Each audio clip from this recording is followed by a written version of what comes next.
Hey everyone, I'm Megyn Kelly. Welcome to the Megyn Kelly Show and another one of our true crime specials.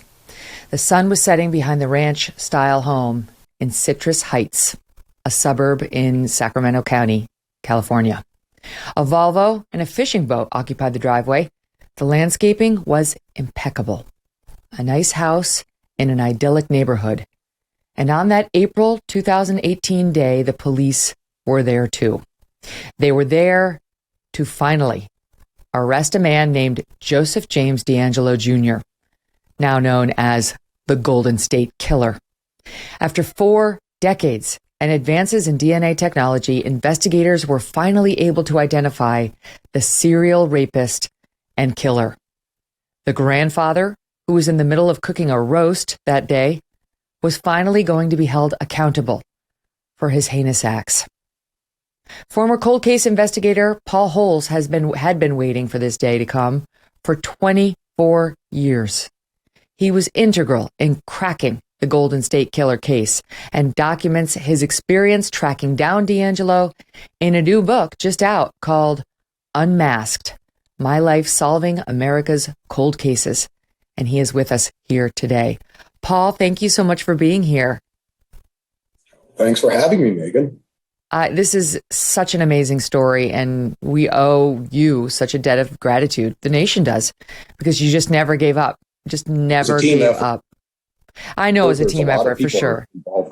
Yes. It was, and that's nice and humble of you to say. And it was a team effort. I know that's genuine, but you were the person who just couldn't pull yourself away from this thing long after other people were like, it seems to have died off. Let's move on. Your family, like, hey, would love to spend more time with you. You couldn't stop. And it's to your credit, because even though when he was finally found, he was 72 years old, and we, I think, had stopped the crime spree by then, we never would have known.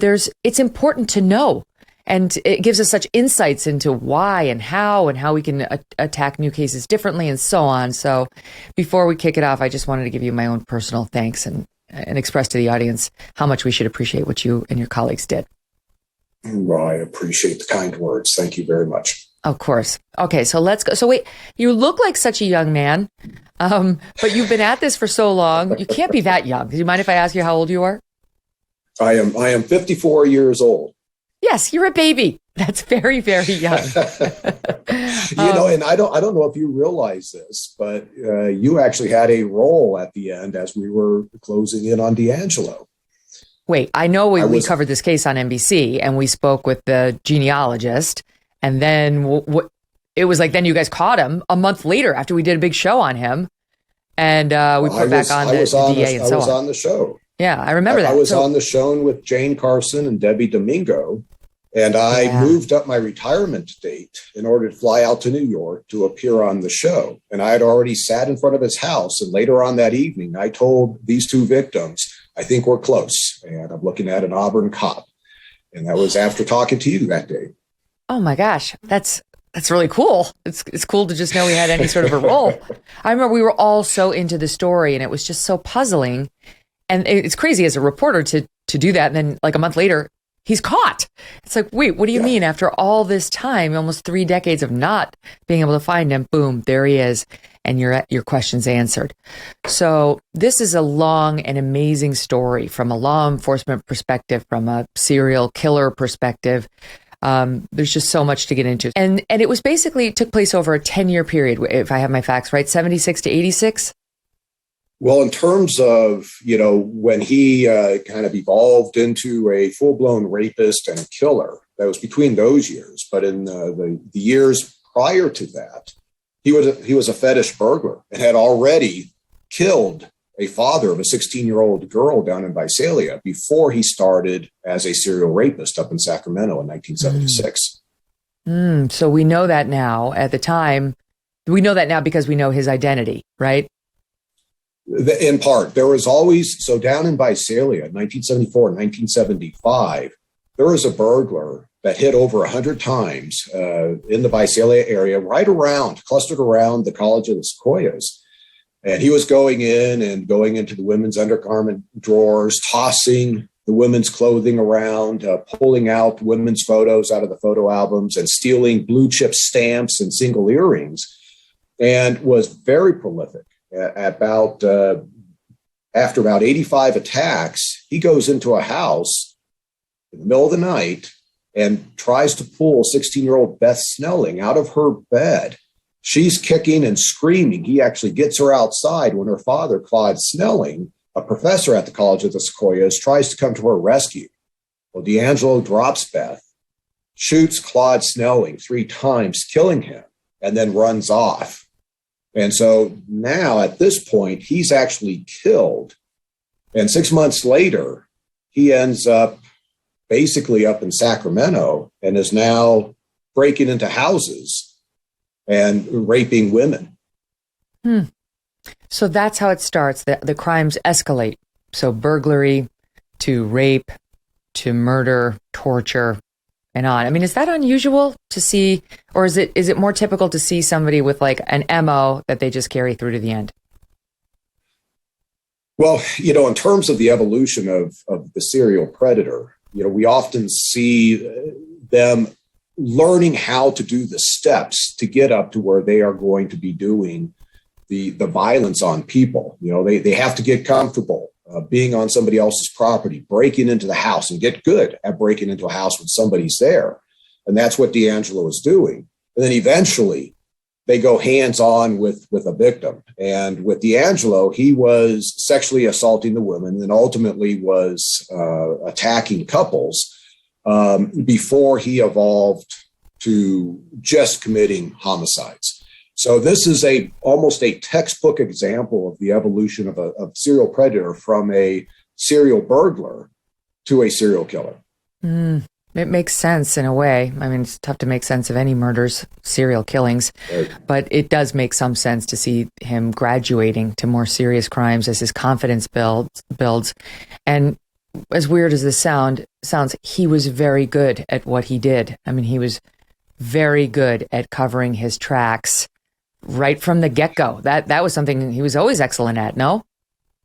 Well, no, he was a criminal justice major. And then, of course, he was a cop down in Exeter, which is a city right next to Visalia. When he first starts as a Visalia ransacker, he was not very good. He struggled to get into houses. He was seen left and right by people, either victims, residents that lived where he's peeping, or people in the neighborhood. But as he is developing in his law enforcement career, he ends up becoming part of a burglary task force and goes to burglary investigation school.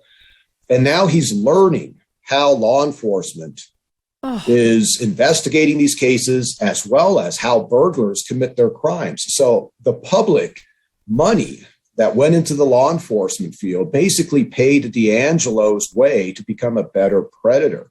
And so when he moved up to Sacramento, he realized all the mistakes he made. And this is what makes him somewhat more of a sophisticated and intelligent offender, is he learned from his mistakes and he incorporated methodology, strategies, and tactics to where now, as a rapist, which up in Sacramento, he was known as the East Area Rapist, he is employing these methods, strategies, and tactics, and is very, very good at avoiding being seen, avoiding witnesses, and breaking into houses. So he basically evolved.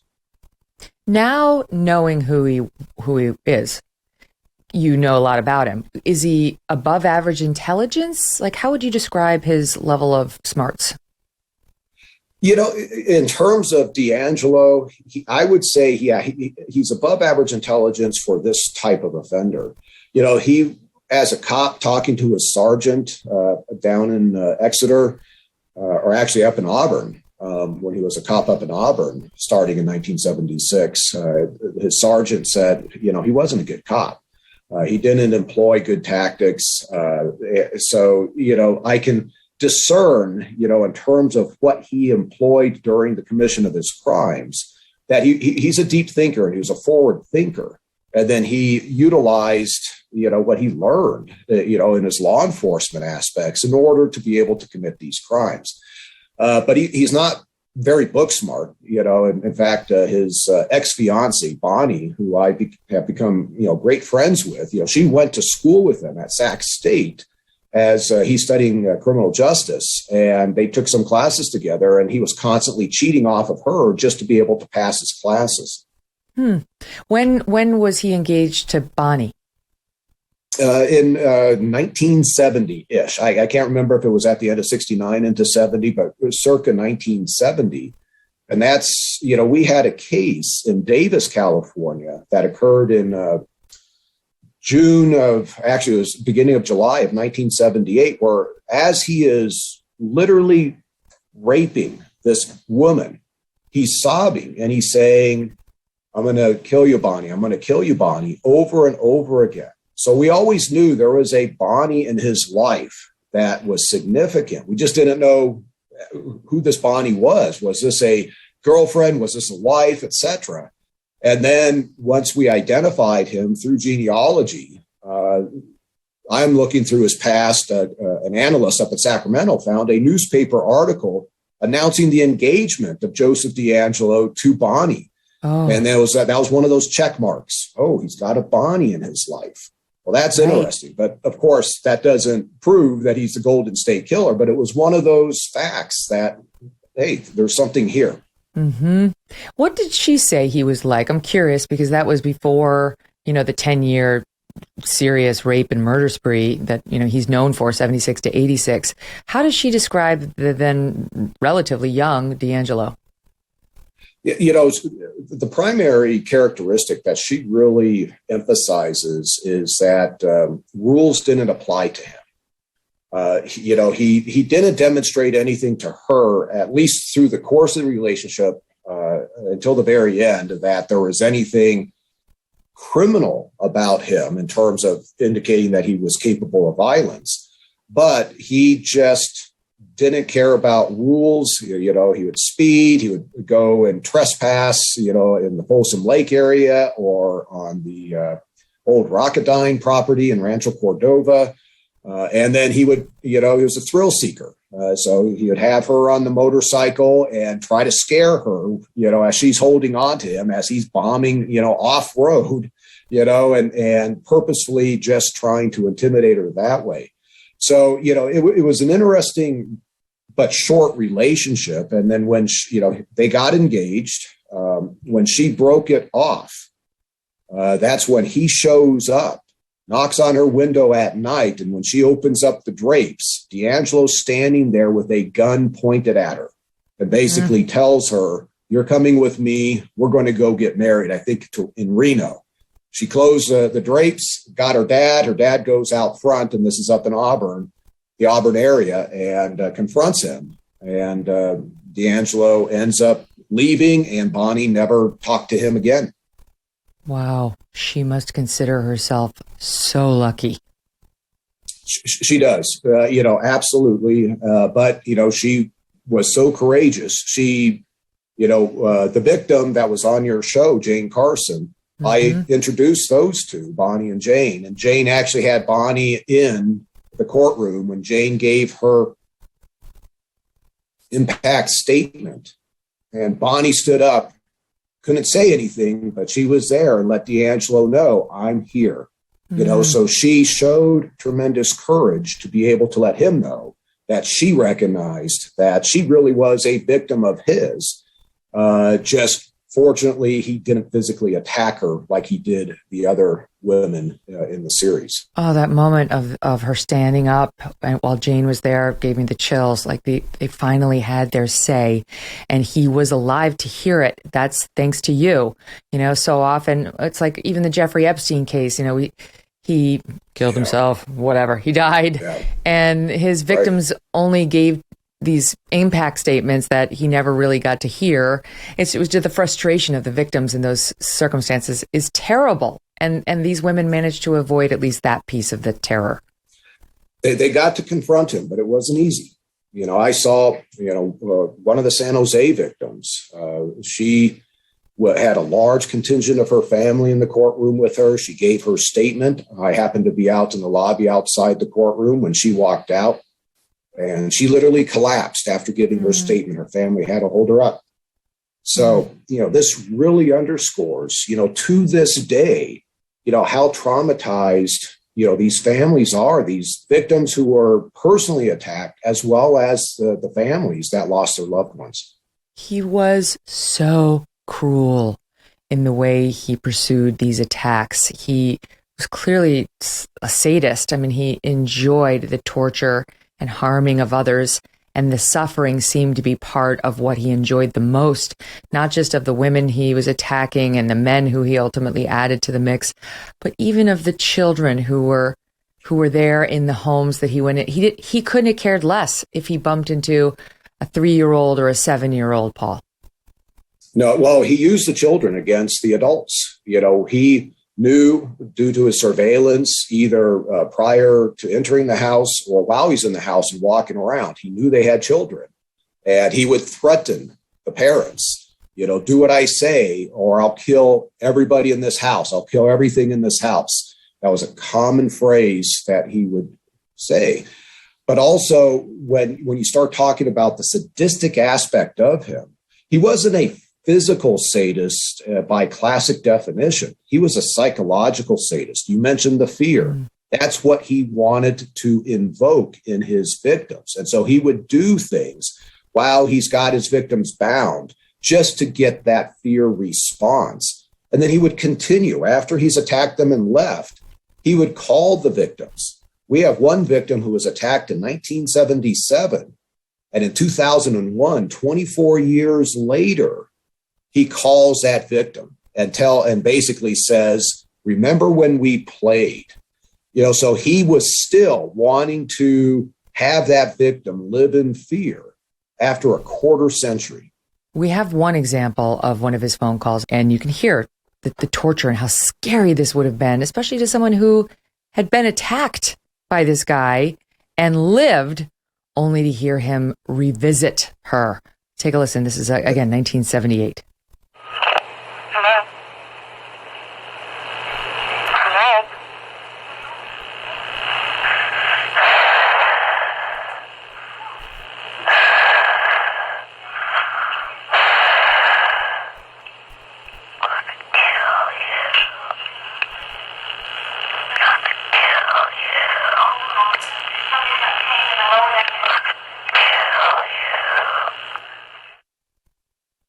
My God, it is still scary. It's right. I'm looking at my assistant, Abby. We both just get the chills down your spine at that. And that was the point. Yeah, well, and that's exactly what he's doing. That's where he wants that victim to know he's still around and to be scared. That phone call, that victim that he called in that call was the very first victim that we know of when he was the East Area Rapist, which occurred in June of 1976. And just let me jump in for 1 second, Paul. Hold that thought. Because they call him East Area Rapist first because he started with rapes for the most part. We talked about the burglary.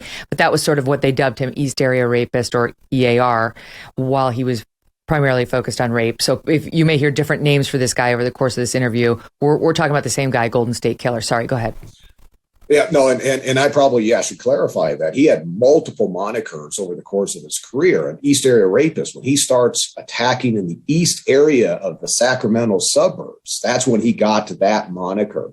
And with that first victim in June of 76, that recorded phone call came in January of 1978, 18 months later. So he kept on top of his victims, and that victim that he called 24 years later, she had remarried, moved all the way across town. So, now she's living in a different location, different last name. Her phone number was under her husband's name. And yet DeAngelo had that victim's phone number to call her after the Sacramento Bee published an article in the newspaper about how DNA had linked the East Area Rapist in Northern California to an unsolved series of homicides down south committed by the original Night Stalker. It turns out it's all the same guy. I cannot imagine going through that where, you've been attacked, you've survived, you've dealt with it, hopefully, with the help of therapists and friends and God. And then 24 years later, the guy resurfaces to spark the terror all over again. The kids today use that term triggering. This is true triggering. Sure. And, these victims, they suffered a ton of trauma during their attacks.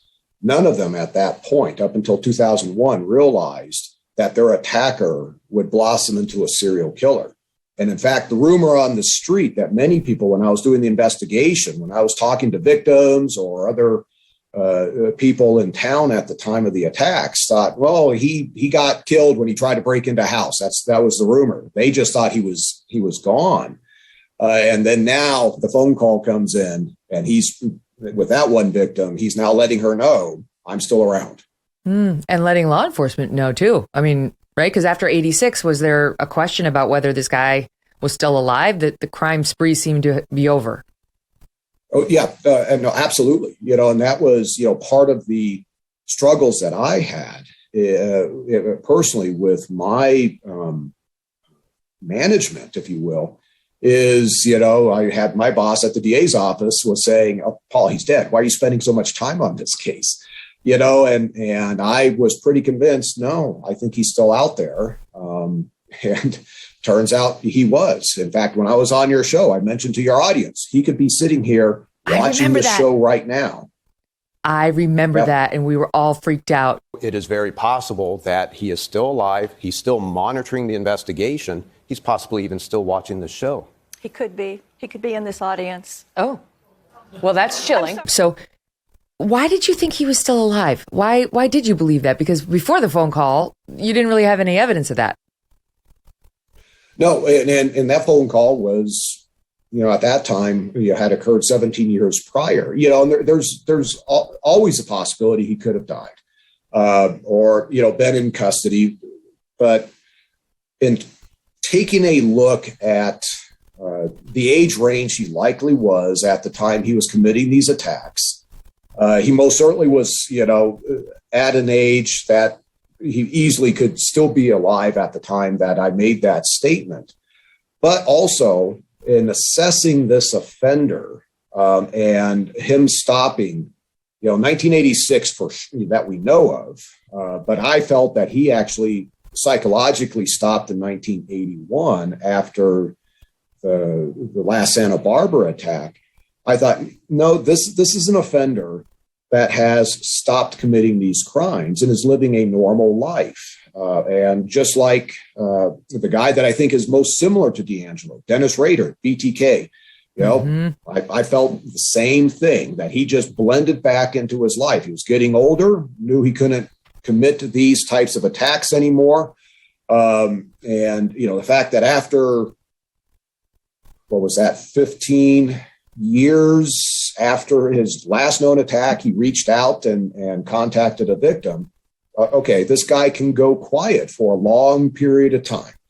And that's where I kind of just put my eggs in that basket going, he's still alive. And quite frankly, he's still a threat to the public, and we need to find him. It's just shocking to think that somebody this committed to this level of depravity could stop, could just turn it off one day. And that's something, the myth out there is that, serial killers, once they start, they don't stop. But we've seen, as some of these notorious serial killing cases have been solved, well, these killers do stop. We can go to Gary Ridgway, Green River Killer, or as I mentioned before, Dennis Rader with BTK. And in interviews with those killers, they had reasons for why they stopped. Gary Ridgway said, well, I got married. Dennis Rader said, in my last attack, there was a man inside the house that I didn't realize was going to be there. I got into a fight and I left scared. I thought I could have been hurt, killed, or captured, and I didn't want any of that. And I was getting older. And that's part of why I thought with DeAngelo, after, in his last Santa Barbara attack in 1981, possibly stopped because he got into a physical fight with 6'3" Gregory Sanchez. So as these cases have been solved, we're starting to see that there is the possibility that some of these offenders, not necessarily all, but some of them, after committing the most horrific crimes imaginable, have the ability to go ahead and start living a normal life. They compartmentalize their past. They continue to fantasize about that, but they are now the family man. DeAngelo was the doting grandfather at the time of his arrest. Cryptocurrency may represent the future of money. It is one of the most exciting investment opportunities to come around for some time. But what about taxes? With an Alto Crypto IRA, you can trade crypto like Bitcoin and avoid or defer the taxes. Think about that. Invest with as little as $10, no setup charges, no account fees. Get into investing in crypto and do it in a tax-advantaged retirement account.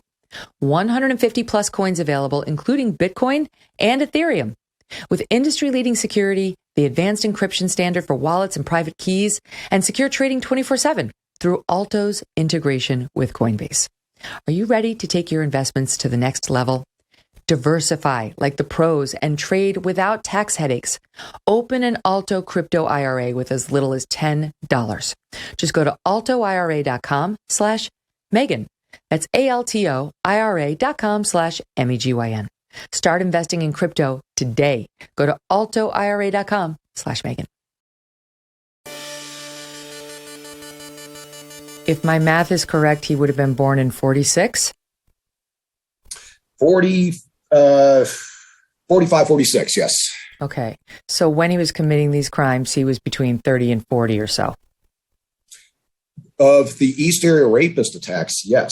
Yeah. But we were pretty confident. Ken Clark from SAC Homicide, who was also, part of the core East Area Rapist Task Force, or Golden State Killer Task Force, he's pretty sure that DeAngelo in 1973 was the Cordova cat burglar, breaking into the houses while people were inside the houses in the very same neighborhood where the East Area Rapist starts up in 1976. I know actually from a high school friend that called in after DeAngelo was arrested through my contacts with SAC DA's office. This friend said, we used to commit burglaries as high schoolers in that very neighborhood. So DeAngelo has been committing crimes at least as far back as being a teenager. But my point in raising the 30 to 40-year-old range, which was 76 to 86, is you can see it. Like that's when a man would be probably at his strongest, feeling his most confident. You get in your 40s, things start to change a bit, and you could see, consistent with what you just told me, maybe the confidence level going down.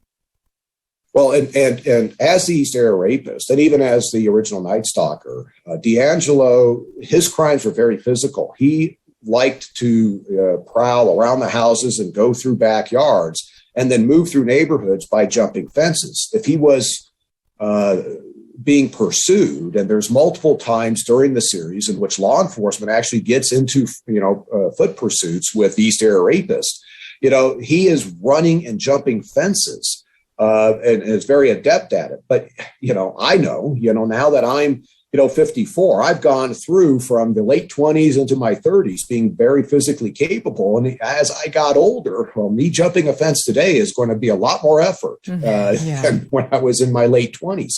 So that's part of, DeAngelo, self-assessing. Can he continue to commit these crimes and get away with them? And as he's getting older, the risk elevates because he's realizing he's no longer as physically capable. So, because we did a show on the Zodiac killer, or who our guest believes is a Zodiac killer, and we did a show on the DC snipers, those two guys. Yep. And in both of those cases, it seemed pretty clear that the person wanted to be caught. And the Zodiac wasn't actually caught, but leaving clues.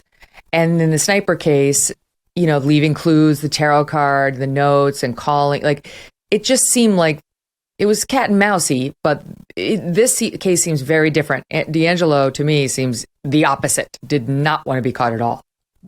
No, absolutely the opposite. I've actually looked into Zodiac. Zodiac cases were in my backyard, and I would drive by. I want to talk to you about that too.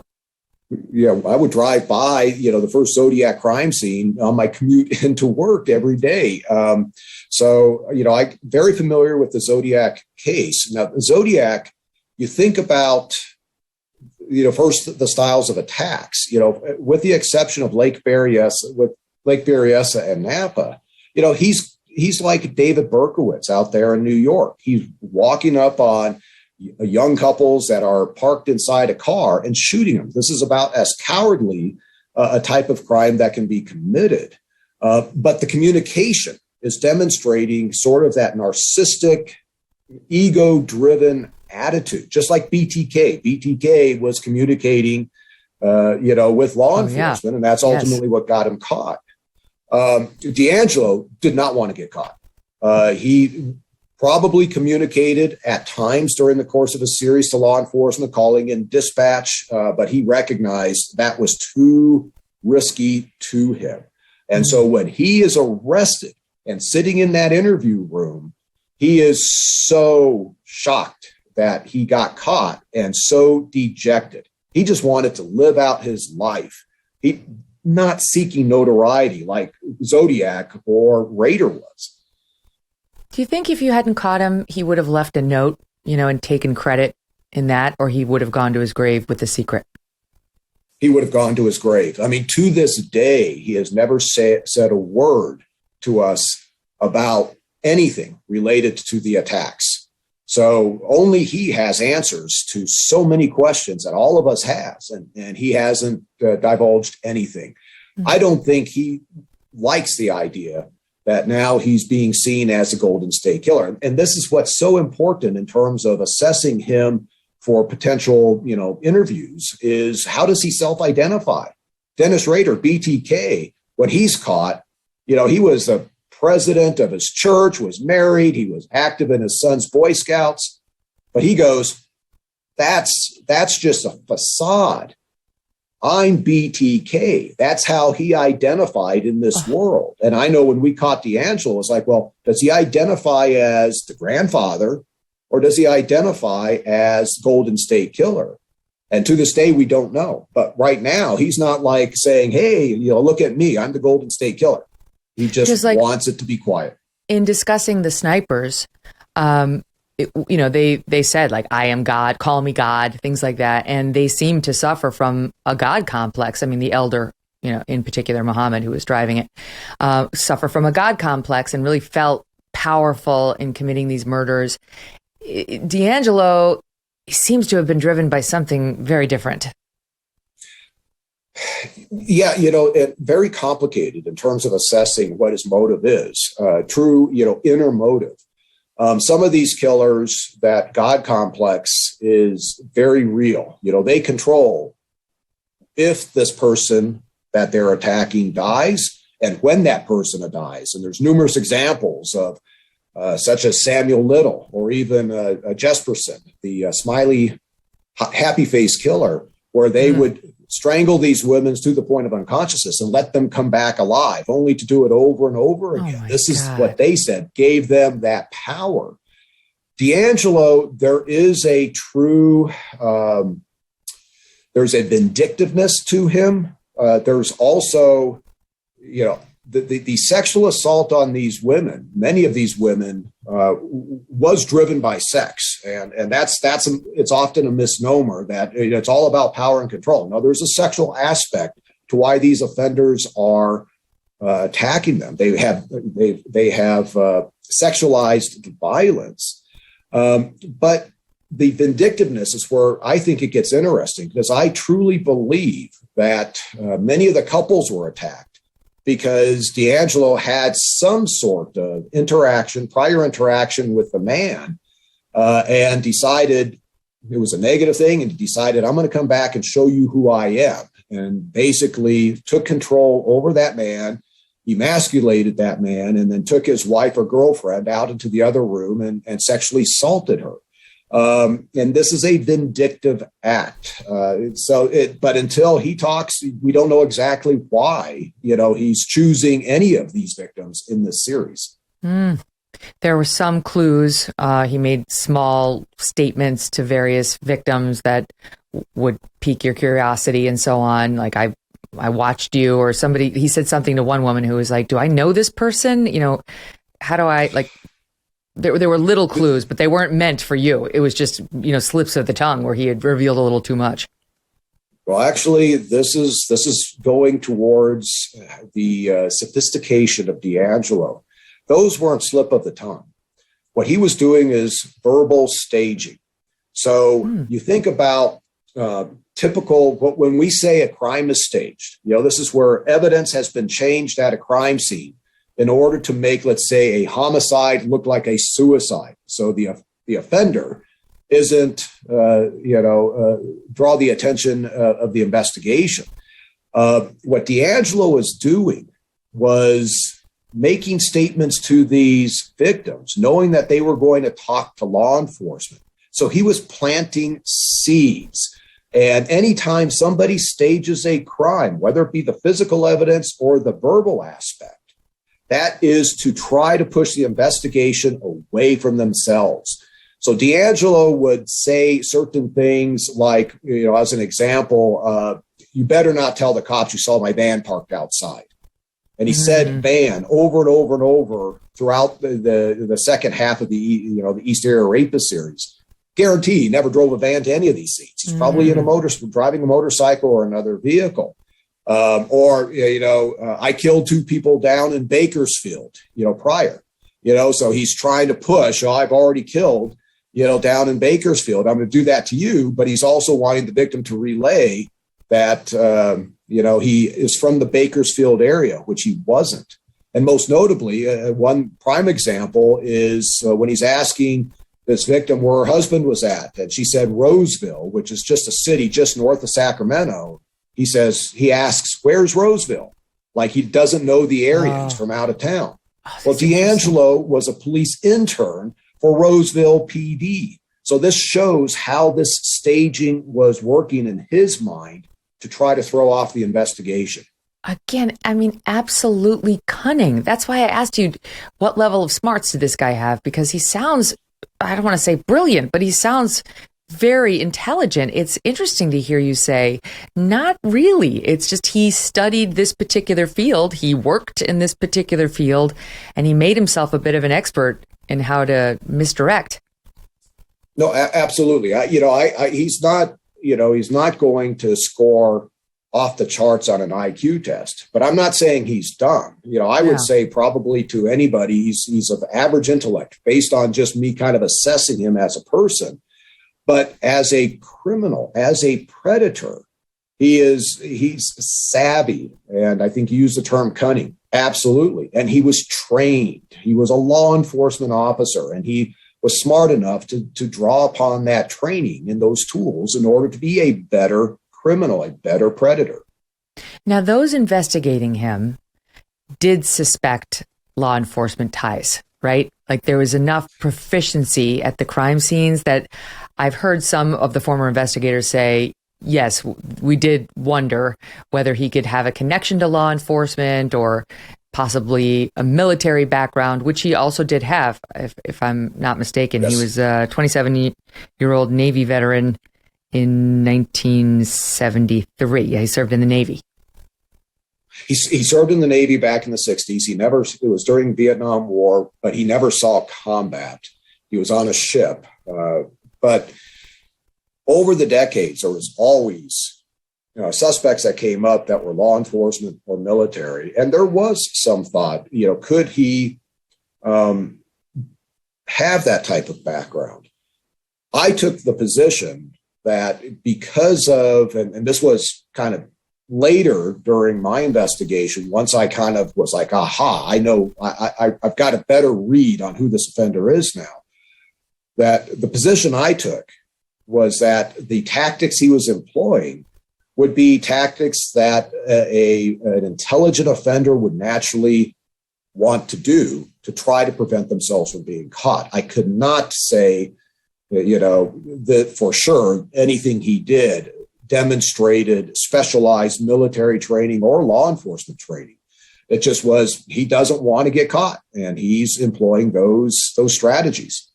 Like he wore gloves at every crime scene, right? That we didn't do very well on the fingerprints. He always wore gloves.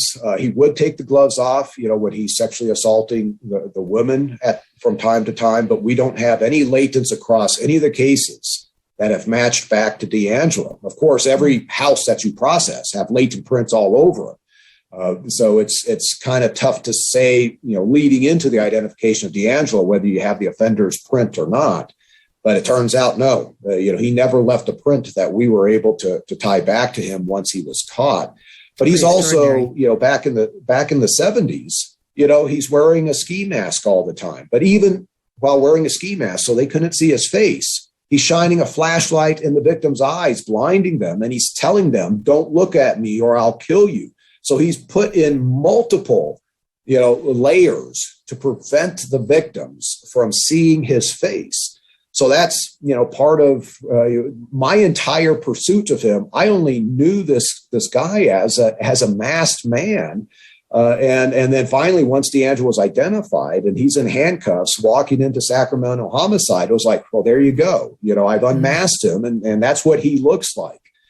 So that's, he, for the types of evidence that could identify him and the types of witness statements that could produce a composite, for back in the day, he prevented all that from happening. What he didn't prevent and didn't know about was, he was leaving his DNA all over the place. Oh, yeah. No, we'll get to that. We'll get to the DNA in just a bit. But how do we have composite sketches of him then? I remember when they arrested him, the DA was standing next to 3 of them, which showed a younger DeAngelo in sketch artist form. So how do we have that? Yeah, all of those composites that were produced back in the day were produced by neighbors that saw strange men walking in the neighborhood. I can't say that any of those composites are actually DeAngelo today. Some of them may look close to DeAngelo, but I have no confidence in any of those composites. I did wonder because as you describe him jumping over the fences and racing around in people's backyards, and I remember you saying once that he liked neighborhoods that had mostly 1-story houses. He wasn't a big fan of the 2-story houses. My question was, why didn't the neighbors see him? He struck so often. It's not like one crime every 5 years. Like, how is he not seen, spotted, and had the cops called on him? Well, most certainly he targeted neighborhoods. Now, just to back up a little bit, victim selection, although we don't know how he's selecting all his victims, he's multimodal. Some victims he likely followed home. Some victims he's in a neighborhood prowling and runs across them. Some victims he may have had an interaction with and decided that they fit his needs. But he did choose neighborhoods that had certain characteristics that would minimize the threat of him being seen. And that very first neighborhood that he attacks in June of 76 in Rancho Cordova, this Cordova Meadows neighborhood, single-story houses, 5-foot fences, which are relatively easy to get up and over. There was no streetlights in that neighborhood. The houses, the windows on the houses and between the houses were situated to where he could easily just walk between these houses and nobody could see him. They're like dark alleys. So this was a perfect prowling neighborhood. And I believe he chose that neighborhood because he's familiar with it. And he knew that it was tough for people to see him if he employed those types of strategies. But we have examples of neighbors outside seeing a man kind of walk past them, towards a victim's house later on that night. And then as they're out front and they look and to see, well, where did this man go? He has absolutely just disappeared into the shadows. So he was very stealthy and he knew how to use lighting to his advantage. Now, I know you have 3 adult children of your own at this point. While we're here, is there any sort of advice you want to offer to people? And where should we live? Where shouldn't we live? We shouldn't live in a neighborhood like that if we can avoid it, right? I mean, just what are your thoughts on that, the general safety aspect of that?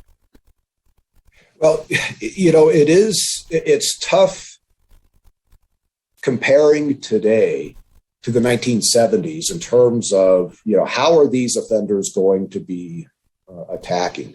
Most certainly with my kids, going to college, avoid, the first floor, where there's a first floor window or the door's right there. It's just offenders today have to do different things in order to be able to attack victims. It's relatively rare to see a predator consistently breaking into houses over and over again and getting away with it for any period of time, just due to technology. Yeah, we all have cameras, surveillance systems, and so there's so much that really limits the type of series that DeAngelo is doing. But predators are now doing different things. When in the 90s in my jurisdiction, they really grabbed the serial predator was gravitating towards the sex workers, because now these women are voluntarily getting into their cars. But then eventually, once the stroll area started to dry up out of fear, then they go online. Now you have the Craigslist killer or the escort services where they call in, and then they have the victim meet them someplace where they have now isolated that victim. So that's part of how the predator is evolving based on how technology and security consciousness has changed. That is just terrifying. Are the high fuel costs putting a damper on your summer vacation plans?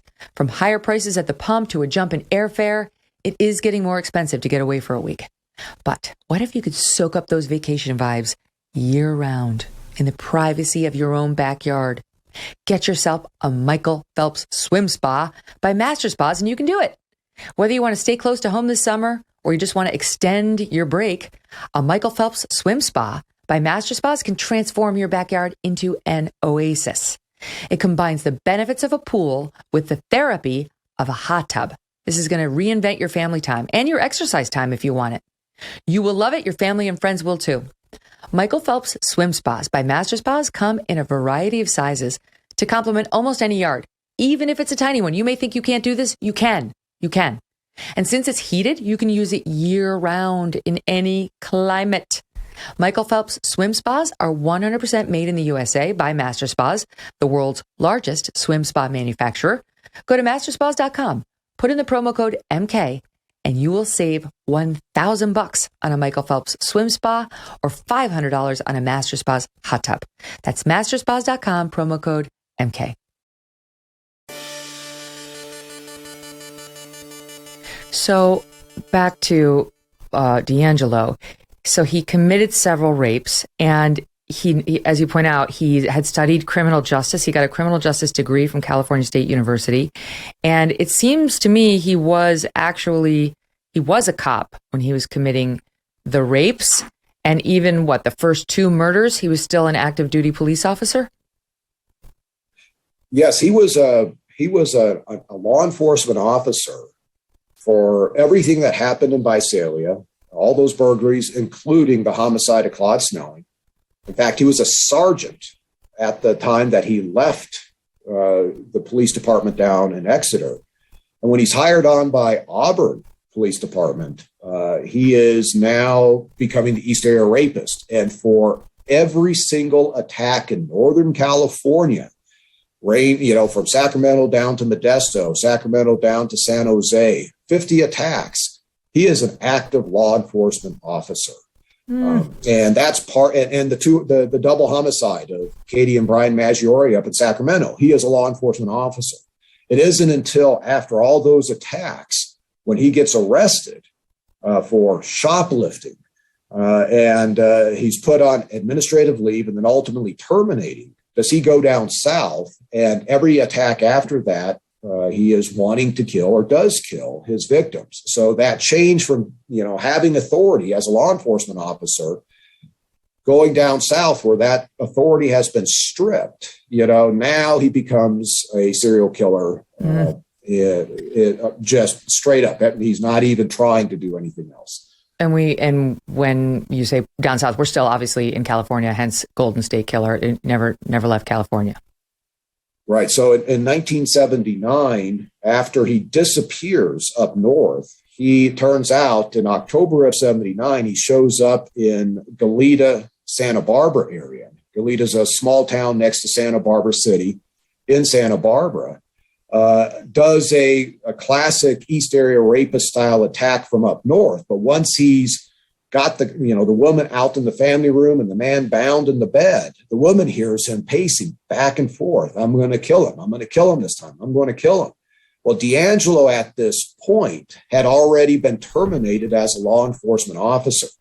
That attack actually goes sideways because the victims end up freaking out once the woman hears this. And then he ends up getting chased by an off-duty FBI special agent who hears the screams in his neighbor's house.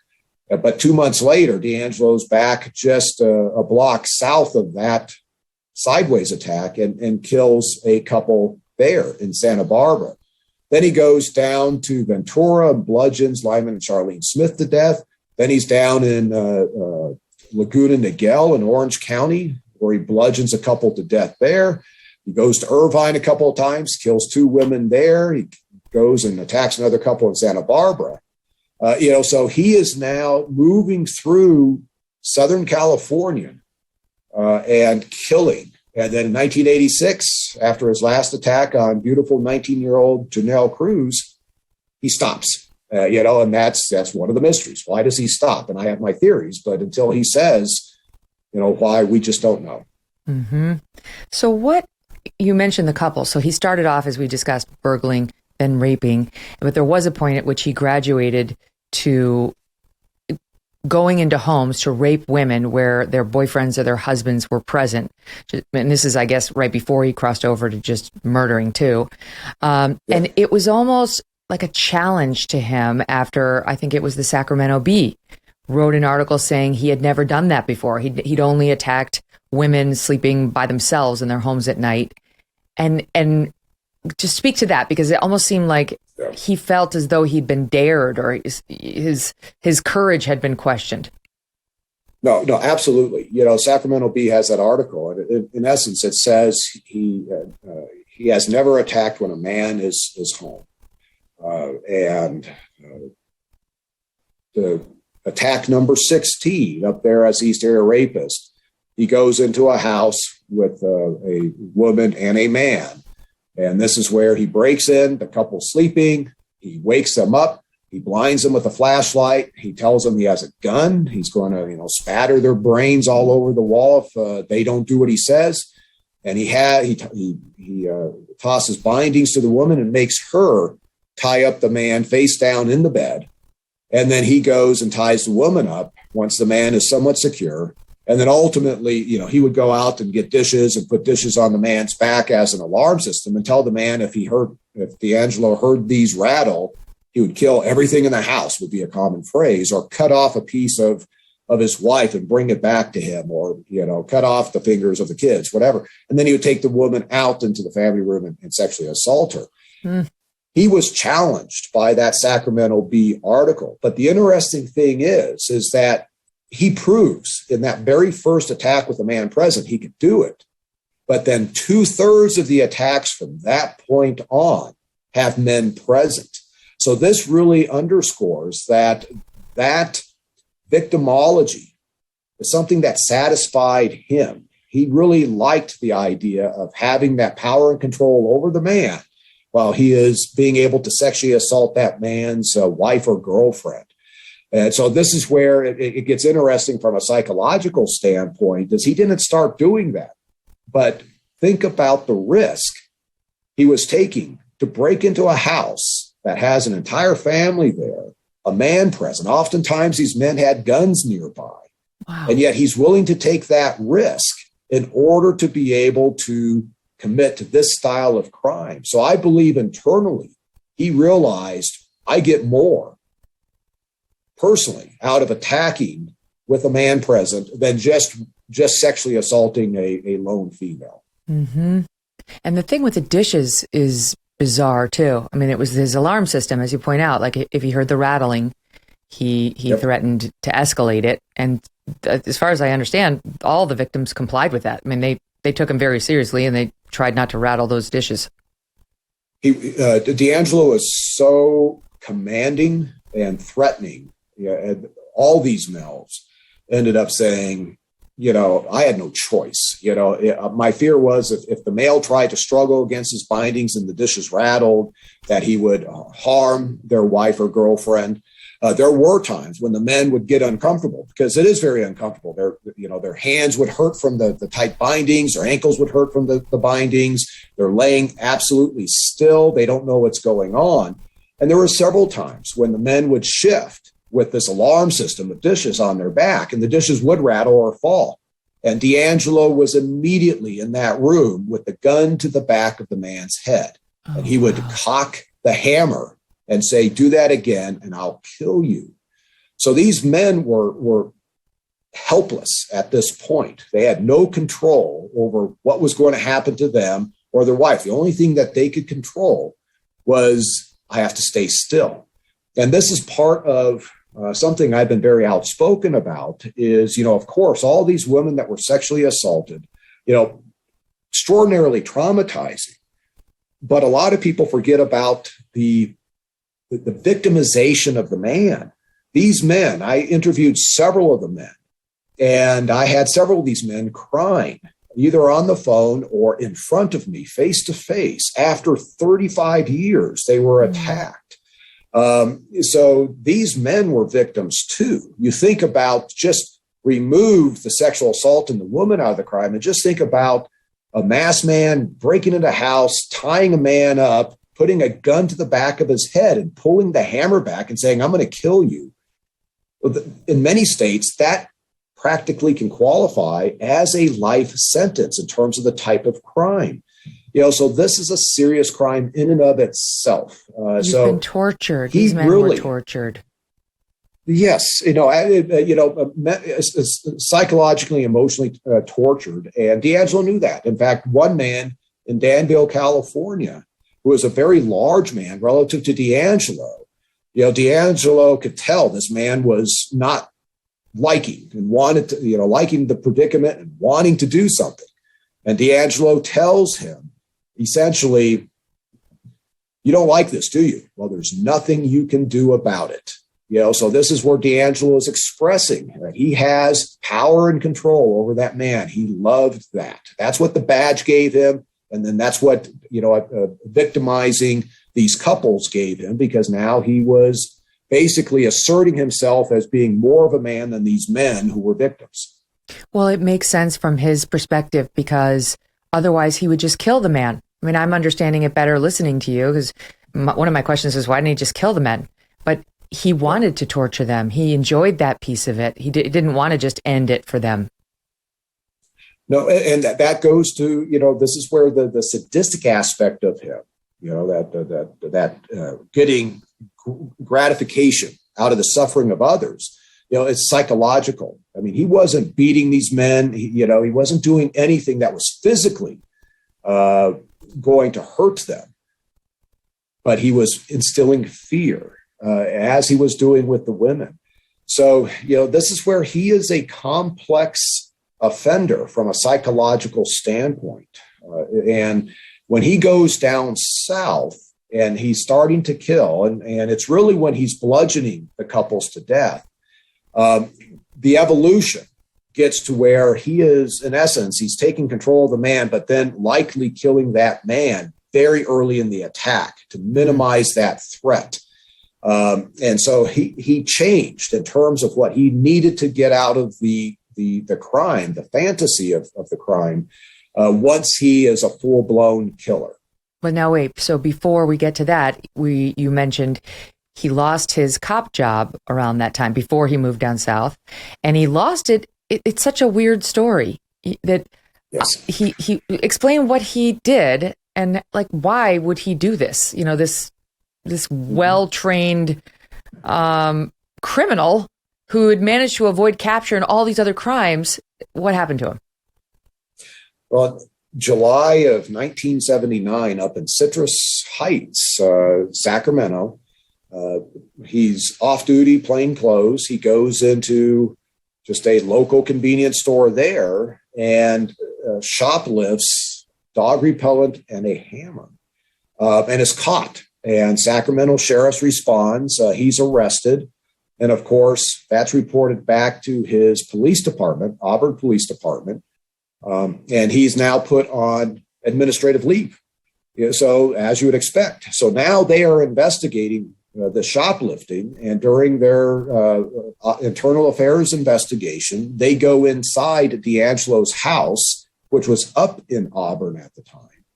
And the police chief told me we found all sorts of stolen commercial property, like power tools still in their boxes, like he had just taken them out of a store, but had never opened it up or tried to sell them. But that was never part of the case in chief. It was always this shoplifting, and it's like, why is he taking the risk of shoplifting? When he's the serial killer. But this goes back to Bonnie's assessment of DeAngelo's personality. Rules don't apply. He got a thrill out of doing these little things. Yes. And he probably was doing it all the time. It's just he got caught this one time. In no way do I mean to compare Winona Ryder to this guy. But remember when she got arrested for shoplifting, and it was at the height of her fame, and everyone was so confused. It's like, why would this very rich, very successful celebrity shoplift? She could afford anything in that store. And there were a lot of reports on why people do that. And it did relate to the thrill of it. There's a Jones from like doing it and getting away with it. No, absolutely. And that is really, you talk about Winona Ryder case, that psychology really is also kind of a foundational psychology for DeAngelo doing that kind of thing, as well as escalating up into committing the burglaries. And then he's recognizing he's got fantasies of committing violence against people, which now takes him out, well above the psychology of Winona Ryder. But fundamentally, it's that gratification. It's that thrill. So I read something about the police chief shortly after firing DeAngelo. Like DeAngelo showed up at his house. He was almost an intruder. Like, what is that story? Well, this is where when we were marching down on genealogy and DeAngelo's name came up, and I was skeptical that this full-time police officer could commit all these crimes across Northern California like the East Area Rapist did. I ended up tracking down the police chief that fired DeAngelo, Nick Willick. And Nick, was telling me about, Nick was the one that was DeAngelo's sergeant when DeAngelo first, came on board up in Auburn, but also ultimately became the police chief and was chief when DeAngelo shoplifted. So Nick is the one that put DeAngelo on administrative leave and started the IA investigation. And while DeAngelo is on admin leave, Nick told me the story that during this period of time, which would have been in that July, August 1979 timeframe, he's asleep in his house, and his daughter comes into his room and says, "Dad, there's a man standing outside my window shining a flashlight into it." And Nick goes, "Paul, I rabbited out of my bed and went outside, and I could see shoe impressions in the dirt all around the perimeter of the back of my house." And he goes, "I know for sure that was DeAngelo." Now, he didn't identify DeAngelo, but he was confident that that was DeAngelo. And when I'm talking to Nick, I'm not letting him know I'm looking at the East Area Rapist or the Golden State Killer case. And once I heard that, that was where, basically the hairs on my arm stood up. And I was like, yeah, that's exactly what the Golden State Killer would do if he was being terminated by his employer, is that vindictive aspect. I'll show you who I am. Yeah. That's really when I started to turn about DeAngelo and his potential to be the Golden State Killer. It didn't mean he was, but it was like, wow, that was DeAngelo. Because he was on your suspects list. Is that what you're saying? But you had a lot of people on your suspects list. Well, at this point, we were working the genealogy angle, and his name came up, and I had just eliminated a guy in Colorado, or the team had just eliminated a guy in Colorado. And that's when I turned to DeAngelo going, well, I might as well look at this former cop And as I dug in, I try to reach out to Bonnie. I'm researching him. I'm visiting all sorts of things where he had. When I talked to that police chief, that initial story. phone call, I was just checking a box. But it's now, so painful. It's so painful, Paul, because it's like, I'm sure this poor cop is just kicking himself for not looking into it more back then. I mean, how could he know, right? But it's like those missed opportunities. Yes. Yeah. No, and that's just it. There is no way he could have at that point in time, because DeAngelo shoplifted, that he should be considered. And I know there had probably that the chief received some public criticism after DeAngelo was arrested as the Golden State Killer. And I publicly said, absolutely not. Basically he did what he could do to DeAngelo based on the facts. And there's just no connection between the shoplifting and the East Area Rapist attacks that chief could have even put to it. I'm talking about the moment that he saw somebody had come outside of his house and had shined the light in at his daughter. Again, not in any way blaming the guy, but it's just like, oh God, what if he had followed up? What if he had all these moments in time he'd like to go back to and have another look at? Yeah, no, sure. Absolutely. I mean, and that was part, DeAngelo was very good at what he did. And that is the prime reason why his series was as long as it was. But there were multiple times within the series where he just flat out got lucky. And that was one of those times. Yes, right. So now he goes south in California and he escalates to just murdering. And when he started just murdering couples, what did he get rid of the sexual assault altogether? No, he still sexually assaulted the women. There's only one attack, two attacks down in Southern California where we don't have his DNA. And that's the first attack that went sideways, where basically he's being chased by the off-duty FBI agent in Goleta.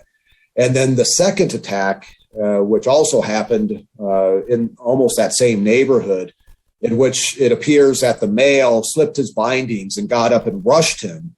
And DeAngelo had to shoot the male, out of, if you want to call it, self-defense, and then went over and shot the female in the top of the head while she laid face down on the bed and ran off. So because that attack also kind of went sideways on him, he never got to the stage of sexually assaulting. But down in Ventura, the next attack and every attack after that, he is sexually assaulting the women and also killing the women and men in the cases where men are present. So that's where it stood straight through to 1986. And then what happened? Just in 1986, he dropped off the face of the earth. Nobody, there's no other cases that we can attribute to him. He's married. At the time of the last attack, his wife was 2 months pregnant with their second daughter, I believe. Ultimately they are back up in Citrus Heights, living in the house where he was arrested back in 2018. So it wasn't becoming a father necessarily, because he was already a dad at the time his wife got pregnant, with their second child, obviously. Right. In fact, so the second to last attack in July of 1981 in Santa Barbara, Gregory Sanchez and Sherry Domingo, his wife is, 7 months pregnant with their first daughter. Oh my God. And then he commits this attack. And 5 years go by and we have nothing in those 5 years. And then we have May of 1986 in Irvine. That's when he bludgeons 19-year-old Janelle Cruz to death. And his wife's pregnant again, 7 months pregnant with the second daughter. But then after that, nothing. Then they have a third daughter. And no idea, from, why is he not doing anything? But as we talked earlier, at 1986, he's 41 years old. So now he's getting older as an offender. His life circumstances have changed. He's got 2 daughters moving back up to Sacramento. I think, this is where he is really slipping back. He's slipping into that mindset. I've got to put the serial predator part of me aside, and I'm now going to be, a father, a provider, and then ultimately, he's just becoming a truck mechanic and enjoying life. He's out fishing with his buddies. That's what I was going to ask. So how did he pay his bills after he got fired from the police force? It's a big mystery. We don't know. He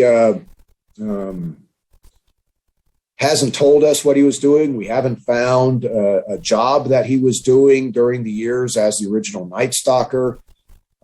Wow. His wife was an attorney, and I forget exactly when she actually starts making, money versus going to school.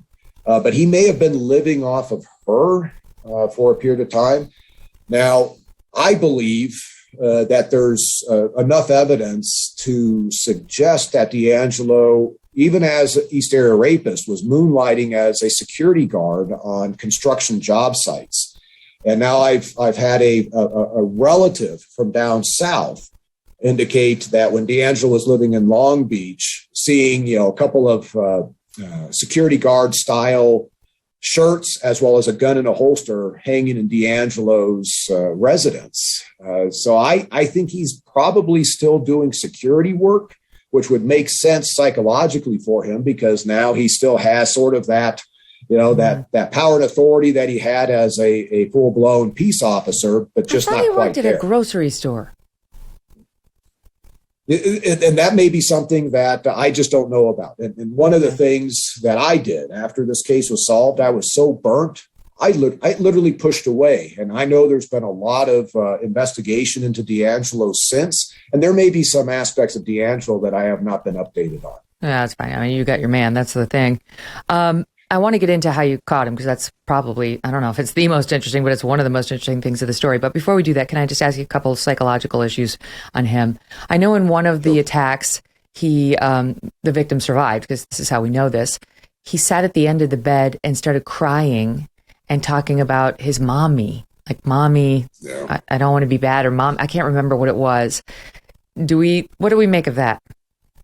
Well, it actually is. It is one of these oddities. It wasn't just in one case in which victims heard him crying or sobbing, after the sexual assault. And, we don't know for sure. Was this an act? Was he trying to, just like with the verbal staging, was he trying to portray himself differently? But then when he's being interviewed, that night that he's arrested and he's being left alone, he's got his head hung. I'm looking at him, and at one point I almost see him looking like he's about to cry, and he's talking to himself. And then his neighbors would say that, Crazy Joe would be talking to himself. So I think it is possible that, at a certain point in these attacks, some of the statements he's making to himself is what he does. And the crying, from a psychological standpoint, an interesting aspect about DeAngelo is I'm not sure he would be characterized as a true psychopath. Everybody assumes he's a psychopath. He doesn't experience empathy. I saw enough acts that he did to his living victims over the course of 50 attacks where I'm going, he is showing that he is caring about how these victims are feeling. And part of it is MO. If they are getting uncomfortable because they're getting cold, because sometimes they complain about being cold, you put a blanket on them, a pillow under their head. Is this just to keep them appeased so they don't become a problem? Or is he actually truly, showing a level of empathy? And if that's the case, then I question whether he's a psychopath. And then as time went on during the series, it almost looked like he was struggling with what he was doing. It was almost like he was compelled to do these attacks, but knew internally, I don't want to do these. And then after the attack, that's when this emotional release would happen, and the crying would happen. What about his wife and his daughters? What have they said? Well, the daughters were absolutely clueless about his past life. Oh, They didn't even know that he had been a cop. So obviously DeAngelo and their mom kept a lot of what was happening before the daughters were born secret from them. The wife, Sharon, they end up getting married in 1973. She becomes ultimately a divorce attorney, and she has not really engaged with the investigation to the fullest extent. And I have to be careful about how I describe this. The Sacramento DA asked me not to be too blunt about my thoughts.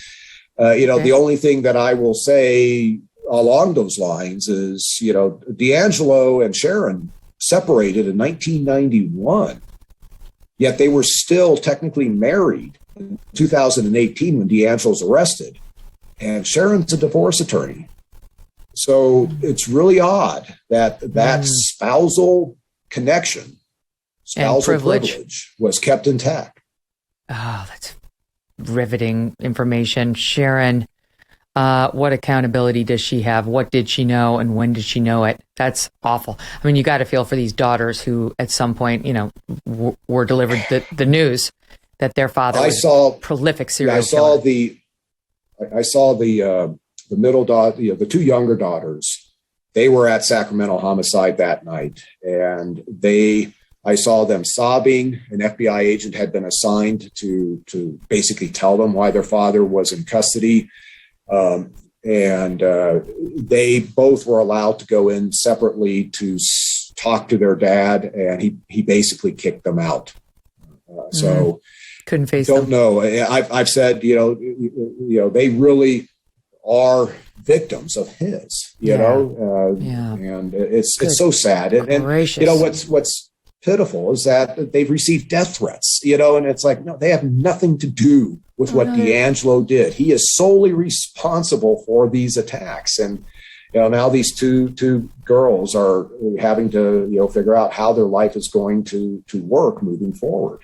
Boy, back to the wife, Sharon, and I'll just speculate, this isn't you, but it does make you wonder if in 1991 she found something. Usually these serial killers keep some sort of treasures from their crime scenes. They can't let the entire thing go because they're important to reliving the sick moments. And it does make you wonder whether she found something that led her to get out of there, but was smart enough not to.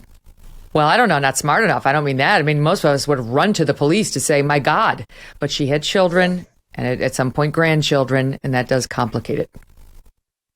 Yeah, and I would say 1991 is probably, whatever happened in 91 that caused them to separate is probably just the tip of the iceberg in terms of DeAngelo and Sharon's relationship.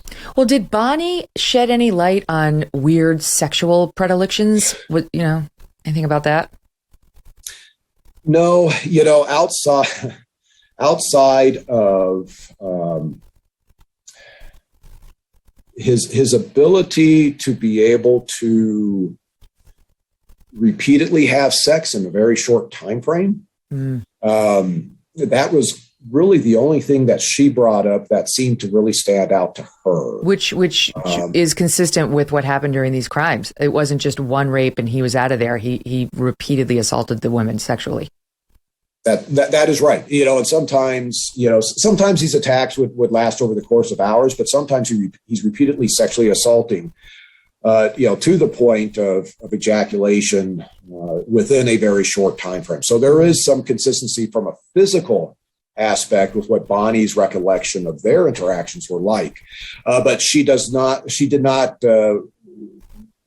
remember anything that would indicate that he enjoyed violence, during the course of sex. And quite frankly, DeAngelo, when he's sexually assaulting these women, obviously it's an act of violence, but he is not the type of a rapist that is punching these women as he's having sex with them. He's only striking them when they fight him back. And there are times when it appears that he's enjoying and engaging in more of a consensual type of sexual encounter than an actual rape, where he's making the woman put high heel shoes on and having her straddle him while he's up on the sofa, like he's living out a fantasy of being with her, versus, these really assertive rapists that are using derogatory terms and striking the women or holding knives against their throats, outside of having to control doing things to control the women. DeAngelo wasn't like that. Black Rifle Coffee Company is a veteran-founded company serving premium coffee to people who love America. They develop their explosive roast profiles with the same mission focus learned as military members serving this great country of ours. Black Rifle Coffee imports high-quality coffee beans from Colombia and Brazil, and they roast them 5 days a week at their facilities in Manchester, Tennessee, and Salt Lake City, Utah, which means you get the freshest coffee possible no matter where you live. Enjoy the awesome packaging and unique flavors like Silencer Smooth, Lava Panther, and more. The best way to enjoy Black Rifle's freedom-filled coffee is with the Black Rifle Coffee Club. When you join the club, your brew of choice is roasted, packaged, and shipped free to your door on your schedule. It's a win-win. Purchase at blackriflecoffee.com. Use the code MK at checkout for 20% off of your purchase and your first coffee club order. That's blackriflecoffee.com/MK. Use that code MK. Black Rifle Coffee is America's coffee. Forgive me for going back to this, and I don't know if there are any lessons that we can extrapolate because every crime is different, but I want one. I want one for myself and for my loved ones and for all the people out there. Is there any lesson from this series of murders on don't comply? Run, scream, or no, because it seems like whatever you did with this guy, it was going to end badly. Yeah, this is, and I've been asked this type of question, like I'll talk at citizens academies, and the women will say, well, what do I do if I'm being attacked? Yeah. And it really comes down to, you do have to fight. There's no question. From the very beginning, you have to fight, you have to make noise. But recognize that there is a type of offender that is what he wants, and that is your sexual sadist. So a sexual sadist is somebody who gets more amped up. The more you fight, the more you scream, the more pain that offender can inflict on the woman. And so there are examples. In fact, I have a 1969 victim. She was being attacked. She was trying to fight in the front seat of a car. And she realized she was going to be dead. And she's looking out the window at nature and the sunlight, and she starts stroking the back of the guy's neck as he's raping her. And the guy literally just stopped. He didn't want that. He wanted her fear and her fight. And there's another case example out of the Pacific Northwest of a guy who's using a knife in a pickup truck on a woman. And she realizes she's dead, and she just lays there, and he pushes up and walks out. This is your sexual sadist. Once the woman goes limp, he's not getting what he wants. So my recommendation is always fight, fight, fight. But if that is not working, if this guy is too powerful and he just seems to be amping up the more you fight, just briefly, do the opposite. Give it a try. See what happens. Give it a try. But if that doesn't work, then you got to fight for your life. You just have to. Yeah. Be a difficult victim. Be a difficult victim, Yes. Especially in the case of abductions. Do not go along. He's got a gun. Get in the car. Do not do that. Run, zigzag, serpentine, yell. Try it right there. Do not get in that car. Yeah. I tell my kids, if somebody grabs them and starts, pulling them to a vehicle, and I don't care if they've got a gun or a knife, you do everything to prevent yourself from getting to that vehicle. Doesn't matter. Being shot or stabbed there is going to be so much better than what they're going to do to you once they get you to the location they want to take you. Yes. Do not comply. It does make me wonder about his childhood. What do we know? Abuse, sexual abuse, torture, like what happened during his childhood? I don't have a lot of information on his childhood, and I don't think there's a ton of information out there. What we do know was when his dad was military, stationed over in Germany, and DeAngelo and his younger sister Connie were walking, and two soldiers abduct them, and DeAngelo watches these two soldiers rape his sister. And he's 10 years old at the time. Obviously, a very traumatic event for a 10-year-old boy to see. But in terms of the family dynamics, I have not been updated to see if there's been anything that has been discovered. Yeah, that would explain. And Bonnie's dating DeAngelo. She's younger. She, I think, was 19, and he's, in his 20s. But she knew, his mom, and I think at this time it's his stepdad. And she said, didn't see anything that was really alarming. His mom was one of the sweetest persons that she had ever met. And so it wasn't like that prototypical, the overbearing mother and the, drunk alcoholic abusive father. Bonnie didn't see that at this point in DeAngelo's life. Okay, so let's go forward to the end.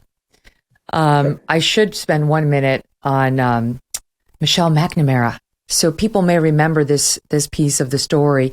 She was married to Patton Oswalt, and she died suddenly, and he came out and talked about her and her work.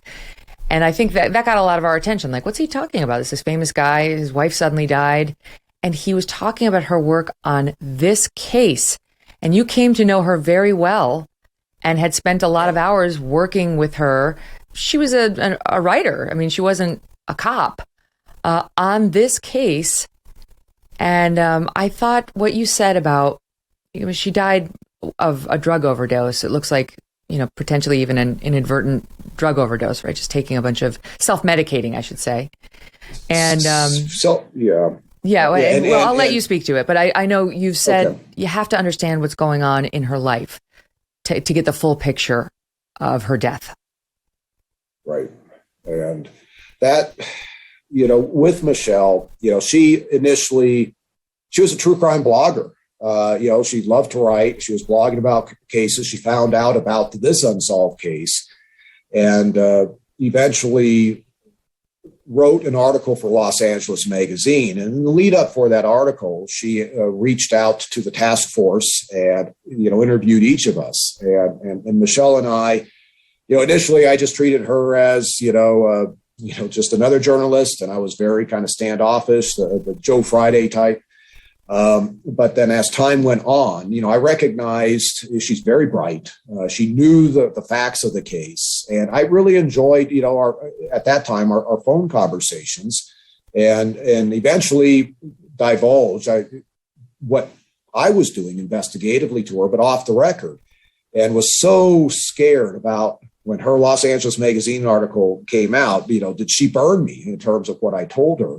And she didn't. And she earned my trust. And then we just developed a closer working relationship and a closer relationship where when she's contracted to write a book about the case, she asked me if I thought that was a good idea. And she reached out to some of the other investigators. But then she came up and we drove around, and I drove her to crime scenes, and we spent all this time together in a car chatting about the case, but chatting about our personal lives. And that's when we really, really bonded. And then at that point, I was wide open with her on what I'm doing. She was, instead of just writing a book, she now kind of got sucked into the rabbit hole and was starting to do the investigations. And this is where, this case, it's such a roller coaster ride of emotions because, you work so hard to develop a suspect and you get excited, you get high that I've got this case, I've got this guy, only to have DNA show that it's not the right guy. And Michelle started to experience that roller coaster ride, which is tough. But also she's talking to the victims, victim family members. She's recognizing the trauma. She's thinking about these cases and had access to case files. So she knew exactly what this guy was doing, and so now she's experiencing the trauma that law enforcement experiences when they're working these types of cases. And this is where I think, and I didn't know this, but it appears, now she's, self-medicating. And unfortunately, it caught her. And one of the drugs in her system was fentanyl, unfortunately. Deemed an accidental overdose from a lethal mix of Adderall, Xanax, and fentanyl. No one was aware that she was self-medicating. But I know you write in the book, few people know the pressures of the woeful world of homicide. It's a dreadful place, and not one to be entered lightly. No one leaves unscathed, not even the hardened professionals. Michelle was a wife and a mom by day and living among psychopaths and their victims in the dark of night. Oh, that's chilling. It says so much, Paul. Well, and, one of the last communications I had with Michelle was an email she sent me, and she is taking her young daughter to a Girl Scout camp just north of Santa Barbara. And she emailed me, letting me know, hey, I'm going to be off the grid, so to speak, for a few days. But she goes, it's so surreal to be with my daughter in the car, driving past the same exits that the Golden State Killer would have taken for his attacks in Santa Barbara.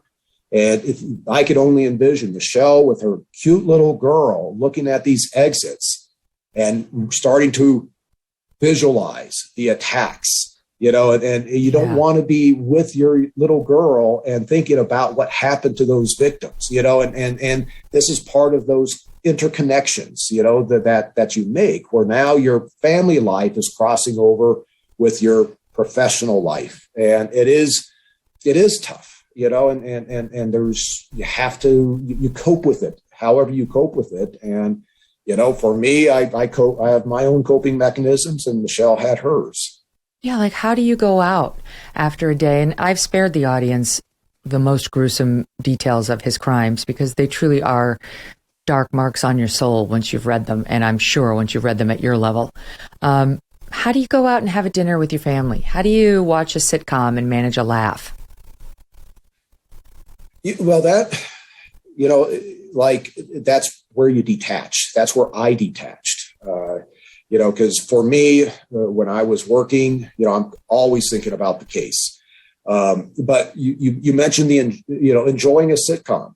To this day, I can't get myself to read a book or sit down and watch a movie right now. It's where I have just completely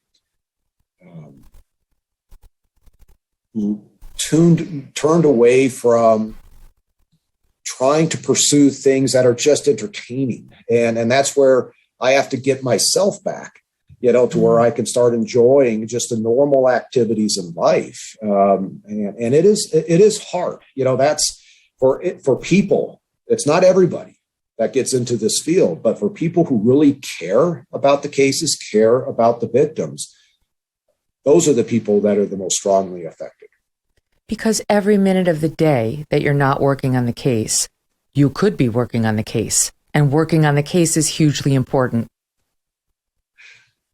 That's just it. And I've been called on that before, hey, you're no longer at work. Well, if your daughter was just killed or sexually assaulted, and now the investigator is punching out at 5 o'clock and going home, I think you'd be a little upset. You're expecting this public servant, the investigator, to do everything possible as fast as possible to find out who did this.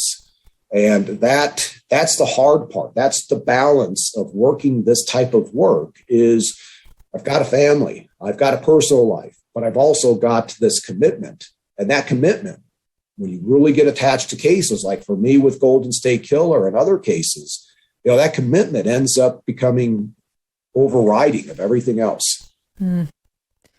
When he stopped with the spree, the murder spree in 86, you were in your late teens. You were not a cop working this case. That would come later. Where you picked up a cold case file, and the next thing you knew, quarter century had passed, and you had devoted the vast majority of your life to this thing.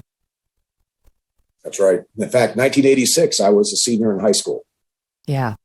So and then you got to read the book, which you can see the picture of it behind Paul now, Unmasked, to find out like his early thoughts on DNA from these crime scenes and how could they be helpful, and like let's get him in the system just in case this guy gets arrested, so there'll be a hit and stuff. Like you'd been working all of that from the moment you got involved in this as a law enforcement officer.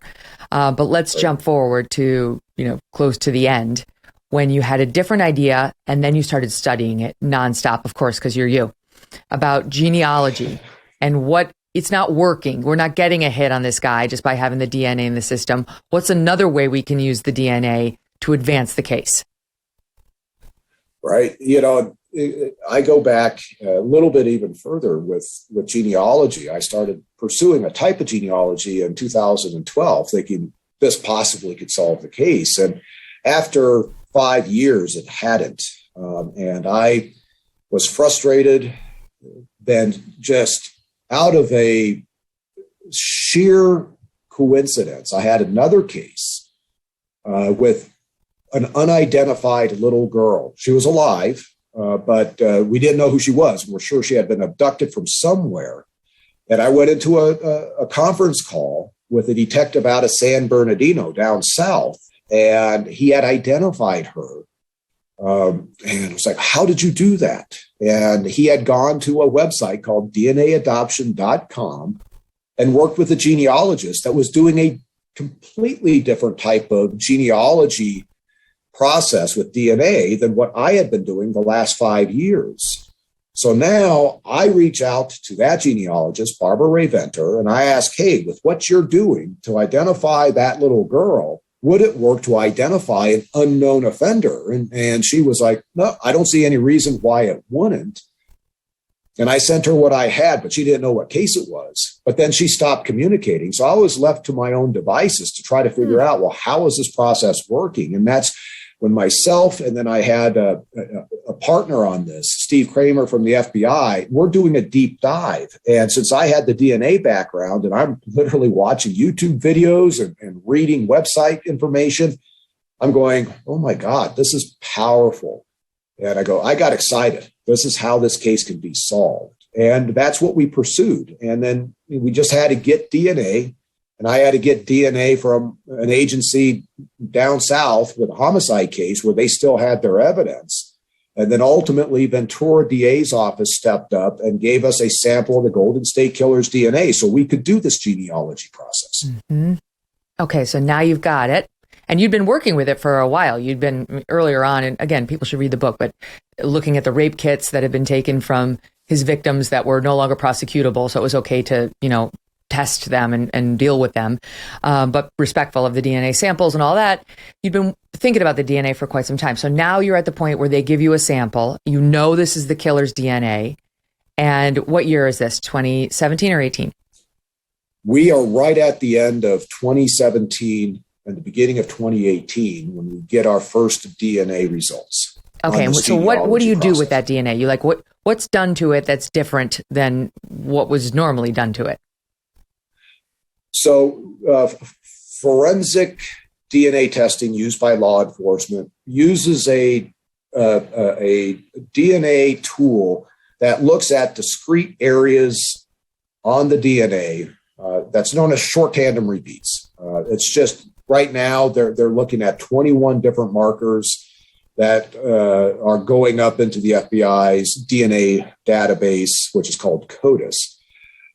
The genealogy process is the process that your major genealogy websites do in the background, like Ancestry and 23andMe, where you send your saliva sample in.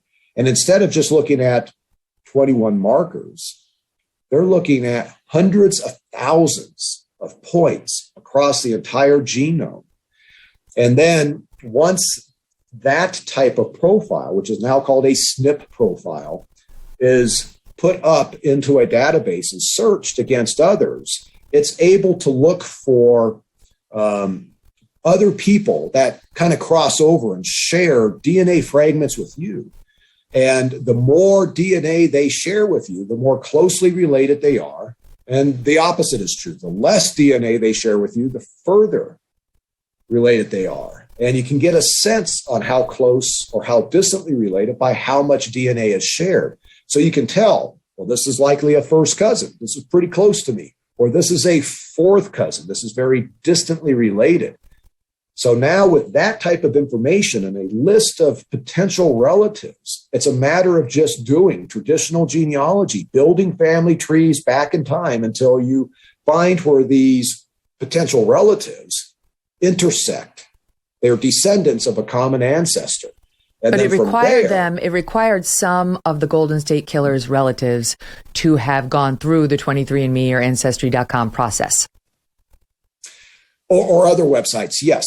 Yeah, one of those. So these are, with DeAngelo, our initial searches, the closest relatives were third cousins. So they're related at the great-great-grandparent level. Mm. And for somebody of his generation, these were individuals. The common ancestor were individuals born in the 1840s. Oh, boy. That's not that helpful. So then what?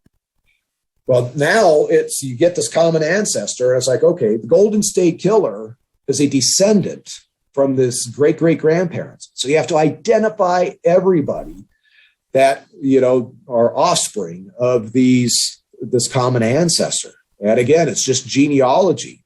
But part of the complexity is people in the 1840s would have 15 kids. Some would, right, die at birth. Some wouldn't make it to, where they're actually having children themselves. So this tree, as we're building, identifying all the descendants, becomes huge. But we know something about the Golden State Killer. He is a man born between the years 1940 and 1960 by best estimates. We knew his physical size, and we knew his geographic footprint, from Sacramento down to Southern California.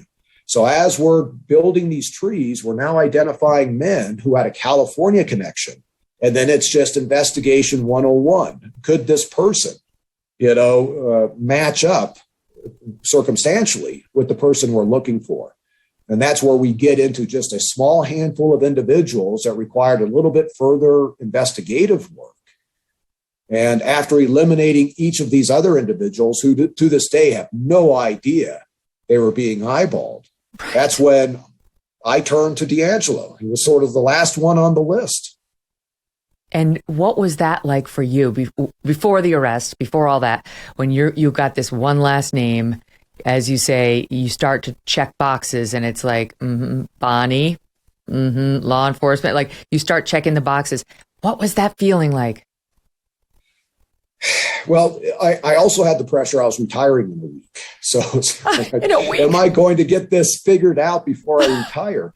And I had been there before. I had multiple suspects. I had other men that had Bonnies in their past that were eliminated with DNA that were also rapists who had geographic connections to some of the areas.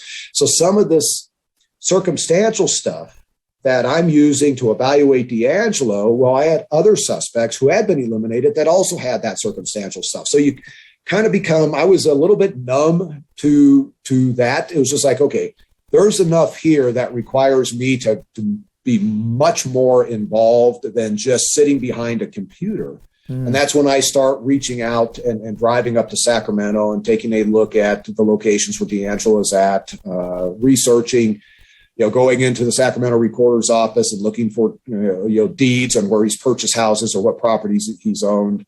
And then ultimately, reaching out to the Auburn police chief who fired him. And once I kind of gathered all that, I was like, oh, this guy now is very interesting circumstantially. We got onto him because of DNA. And he's now what I would classify as a prime suspect, where it's now we should get DNA from him. And my bud, Steve Kramer, was in full agreement. But now I'm retiring in 2 days. Can't you get an extension? No, I couldn't. I made the decision, 6 months prior, and it had to do with personal financial. Isn't that like a 50, fake deadline? Can't you just say, I'm just going to do 4 more? I'm seeing this case through to the end. What does it even matter? Even if you retire, can you no longer work on it? Well, from a retirement standpoint, just the way the pension system works, they really encourage you to retire at age 50, from a sheer financial purpose. Yeah. But I had made the decision. I'd already been out to Colorado with my wife shopping for homes, and we had a schedule to go out. My kids were going to be transferring schools. And so everything in my personal life really was like, this is the time I need to retire, even though we were so close on Golden State Killer. But weren't you allowed to continue working on it even post-retire? Like what would change from Friday of goodbye to the Monday of I no longer work here? Yeah, I wouldn't have peace officer privileges in terms of the accessing criminal databases, going out and being able to identify myself as a sworn investigator if I'm talking to people. So I'm a civilian once I retire. There's no day pass, cop for a day. Well, the way it worked out, though, is that once I did retire, the genealogy team that I was working with, which was a group of 6 of us, they kept me on board. They kept communicating with me as if I was still active. And that's one of those things. Of course, you're the expert on the case. They needed your expertise. They needed you as much as you wanted to be with them. And I brought something to the table on the case. And then ultimately, when DeAngelo's arrested, I helped author the arrest warrant and provided information for the search warrant, up at Sac Homicide. And again, I was so appreciative that Sacramento Sheriff's Office, kept me involved in the case. So I was able to. You're the grateful ones. They're the grateful ones. All right. Wait, back up, though, because we got to get to arrest. Yep. So now something big needs to happen. You got your prime suspect, but you don't have his DNA. I mean, you may have an old sample of it, but you need a present day sample from this man you've identified as DeAngelo. And tell us what happened there, because there were 2 passes at it. So I had driven up to his house and, seen his car in the driveway, knew he was living there. And that was literally the last thing I did. And debated if I should get a DNA sample, just knock on his door and say, "Hey, Joe, this is Paul Holes and blah, blah, blah, can I get a DNA sample and eliminate him?" But I decided there was too much on him and drove away. I then retired the next day. But then once I'm retired, we get him under surveillance. And so Sacramento Homicide and FBI start surveilling him. And at a certain point, he drives to a Hobby Lobby. And he actually had a hobby of building these remote controlled airplanes out of wood. So he's going there, Hobby Lobby, as he's building another plane. And while he's at the Hobby Lobby, an undercover agent swabs his car door handle. And that's submitted to the Sacramento lab. I happen to be in Colorado Springs buying a house during this time. And I'm getting updated on how the surveillance is going. I'm at P.F. Chang's with my wife. We're celebrating putting an offer on a house. And Lieutenant Kirk Campbell from SACDA's office is calling me. I figured it's another update on the case. I excuse myself. I go stand outside. It's snowing. And instead of the typical salutation, "Hey, Paul, how's it going?" It's, "Paul, you can't tell anybody this." I was like, "Oh, here's something." And Kirk tells me, "Hey, I don't know exactly what it means, but we got that car door handle, the DNA results back, and the lab's really excited. There's a lot of markers that are matching up with the Golden State Killer." And Kirk's not a DNA guy. And I said, "Okay, Kirk, how many markers?" And he said, "Well, they got 21 markers." Kirk, that's all of them. I said, "Kirk, it's him." So now we finish up that conversation. I go back into the restaurant, and I'm now, kind of in this weird state. I've been on this case for 24 years. I now know DeAngelo's the Golden State Killer. And so I'm in this numb space emotionally. I sit back down.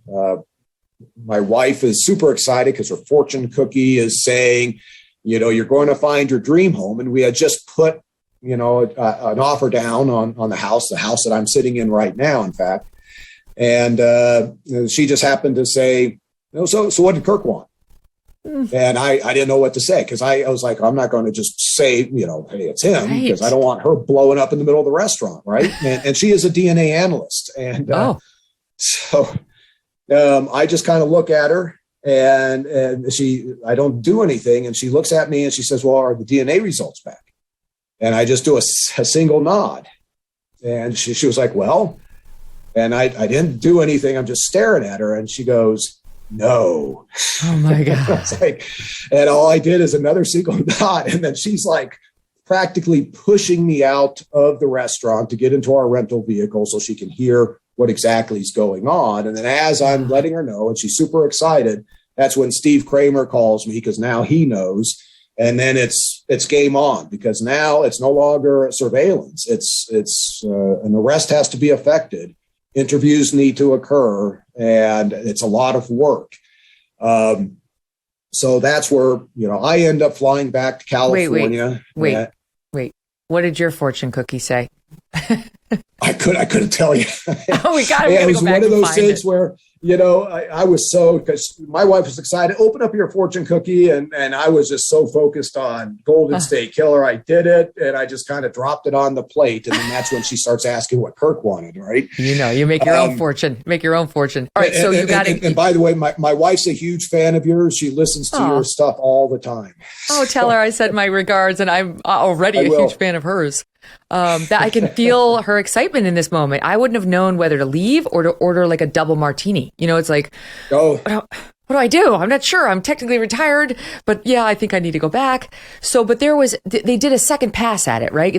They decided, the DA, who I also interviewed, who was running this, the woman, forgive me, I forget her name right now.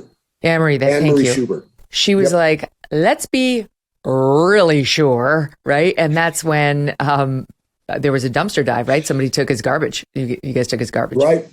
No, and in part, the car door handle, of course, multiple people, touch a car door. And so even though everything, the 21 markers, were shared with Golden State Killer, there was a second person in that sample, in DNA. And so that's where Anne-Marie, her office, were like, no, we want a better sample.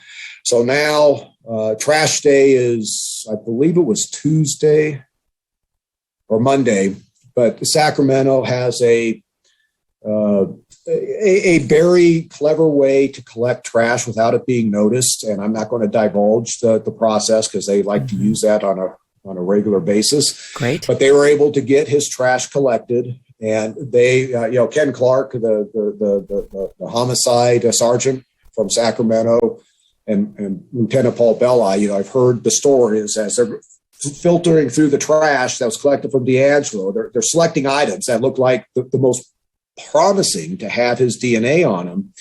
And they got 11 items. And then the last item that they looked at said, oh, there's a piece of tissue over there. We might as well grab it. What would it hurt? Well, that turned out to be the actual evidence item that came back with DeAngelo's single source DNA profile, and it 100% matched the Golden State Killer. Wow. You had your man. That was it. I think in your book, I'm trying to remember, there was a line, something like that. The face of evil had been identified. After all these years, you knew who it was who'd been taking up your life's work, and you were going to be able to provide that to the victims who had survived his attacks, whose lives he had all but ruined in so many cases, and so many lives he had taken. What a huge, huge moment for law enforcement, for you, everyone involved. And I can't even imagine the flow of emotions when you actually got to see him in cuffs and be at the DA's office that night. Yeah, and again, it was such a surreal moment, because now that this masked man that I've been chasing for 24 years, there he is, unmasked, and such a weird place to be. I can't even describe the emotion, because in part, I still had a lot of work that needed to be done that night, as well as the following day. But at the same time, there was a sense of accomplishment And it was like, okay, this is a big deal. And personally, I am very gratified that I had a role in getting the Golden State Killer here in handcuffs, sitting in an interview room. Crazy. So what did he say when the cops, went up to him? I know they decided we got to go now, and they got him on his side lawn. What happened? Did he say anything? What was he like? Well, they ended up using a specialized team because he was such a threat. If you think about who this man is, DeAngelo, he's a law enforcement officer. He's a serial killer. He has shot at a cop in his past down in Visalia. He had more guns registered to him over the years than what the California firearms database could print out at once. Oh, wow. And we were so concerned that he would fight, he would be armed, he would take his daughter hostage, grandkids hostage. So, the hope is that he would be arrested away from his house. And they were going to do a very covert type of arrest, but that didn't play out. And so they had to arrest him in front of his house. But fortunately, he moved himself over to the side yard where he was a lot isolated from doors and stuff. And then they approached him. And there was some interactions, and those interactions are part of the sheriff's specialized arrest team that I'm not going to divulge. Oh, but he was quickly taken into custody by, multiple individuals. Each individual had to control a limb, and he's handcuffed and placed in the back of a van. And then that's when he makes that famous statement, I've got a roast in the oven. Yeah, crazy. So he winds up obviously being charged, and he pleads guilty. I mean, there was no way around it. There really, realistically, to talk about having him dead to rights, that there was just no way around it. He had to plead guilty if he wanted to spare himself the death penalty. Yes, he had to plead guilty, but the notable aspect about his plea deal is he had to admit to everything. So he, over the course of the series, some of the cases in Northern California that were not homicides, he could not be prosecuted for because they were past statute of limitations. And we wanted all of those victims to have that sense that their case was just as important as the other cases that he could be prosecuted for.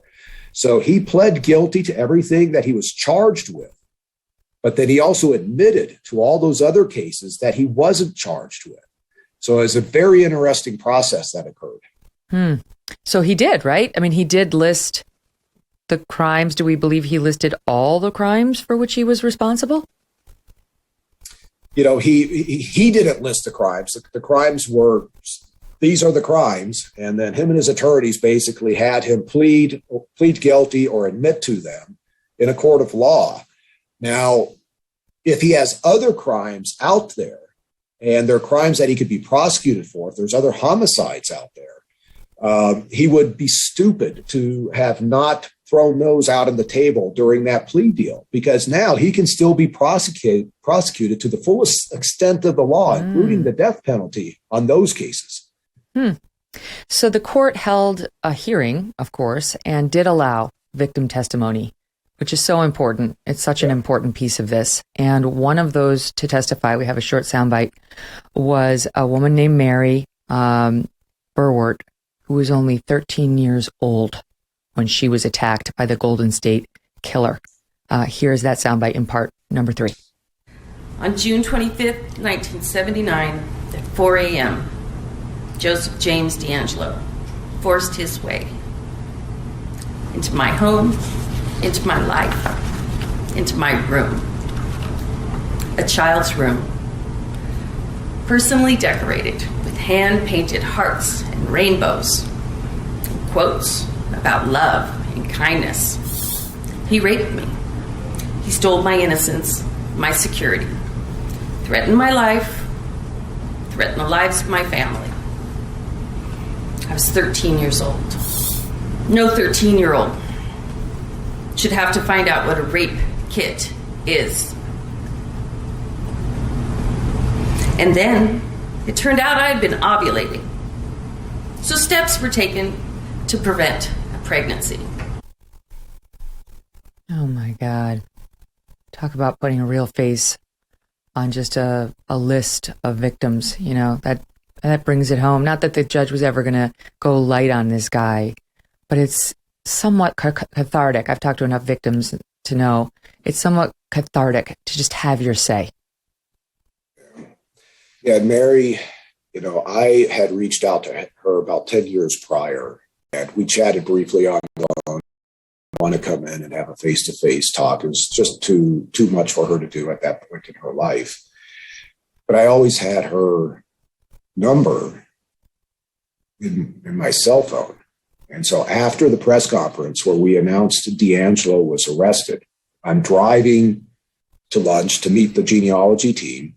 And Mary calls me and I answer it. Hi, Mary. And she asks, and it's such a meek voice on the phone, is it him? Is it really him? And I told her, yes, it's him and he will never get out. And she starts to sob. And after sobbing for 5 seconds, 10 seconds, she's just going, I'm sorry, I'm not upset. I am so happy. And here, after 30 some odd years, this 13-year-old girl, now as an adult woman, you know, those 30 years of trauma were pouring out. And, you know, to see her be so strong and confronting him was amazing. Oh my gosh, Paul. And the relief she must have felt to know he cannot hurt anyone ever again. He can put no other children, women, men through this. He did speak. He did speak 2 days later, August 21st, 2020. As you point out, he hasn't said much, but we have a little bit of what he did say in soundbite 4. I've listened to all your statements, each one of them.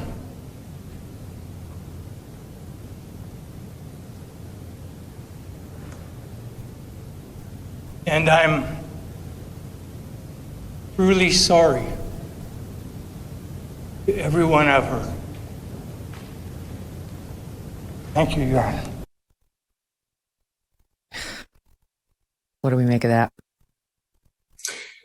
Well, a little bit of backstory from those victim impact statements is not once did he look at his victims as they were talking to him. And some of them called him out saying, you're such a coward.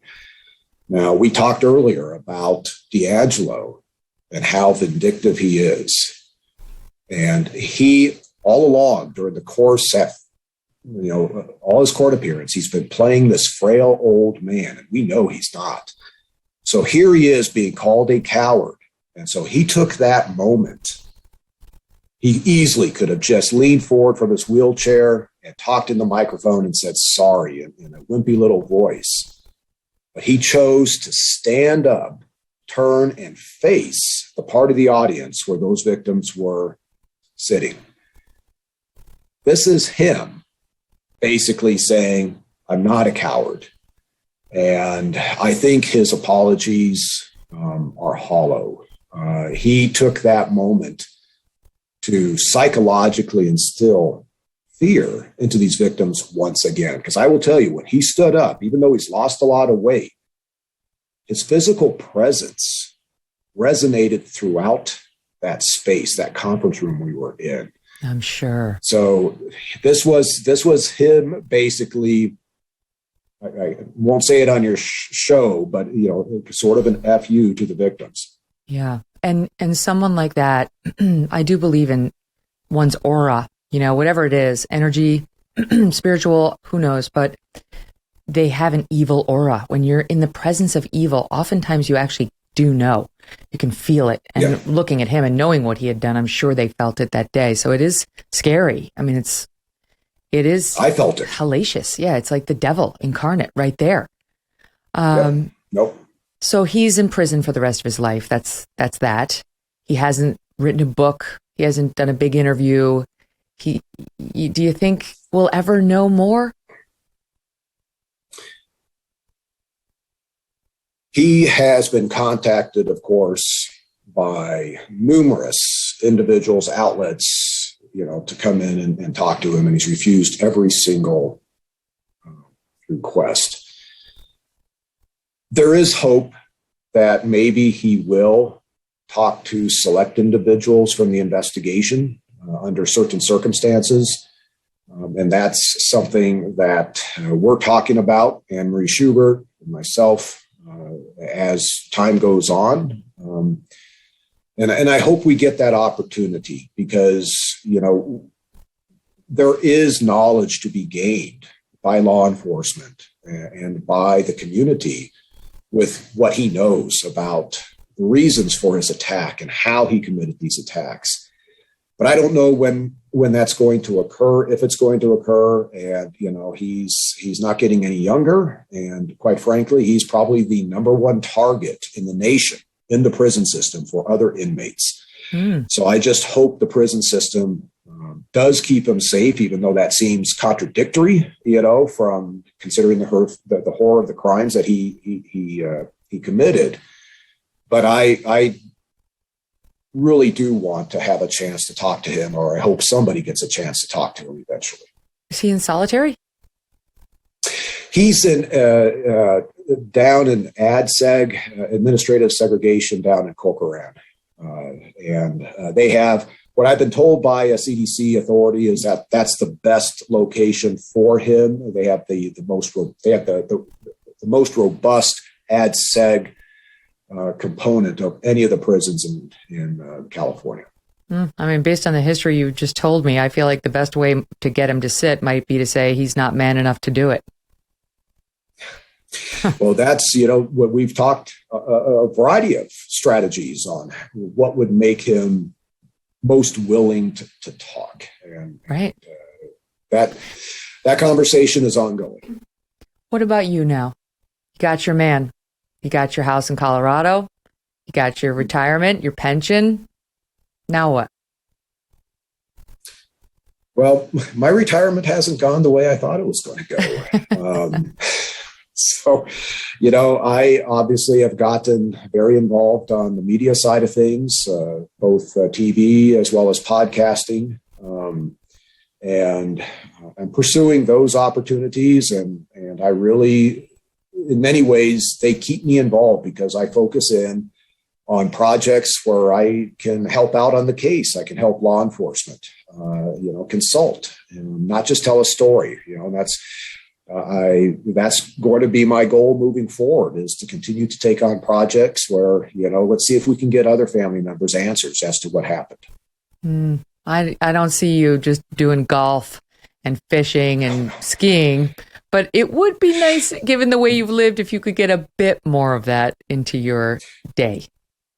Out here in Colorado, I've taken up mountain biking. I've got a Jeep where I can go out into the back country and what I call my dandelion breaks, where I just kind of get away. But I've been so pulled in so many directions that, those instances of that type of activity are few and far between.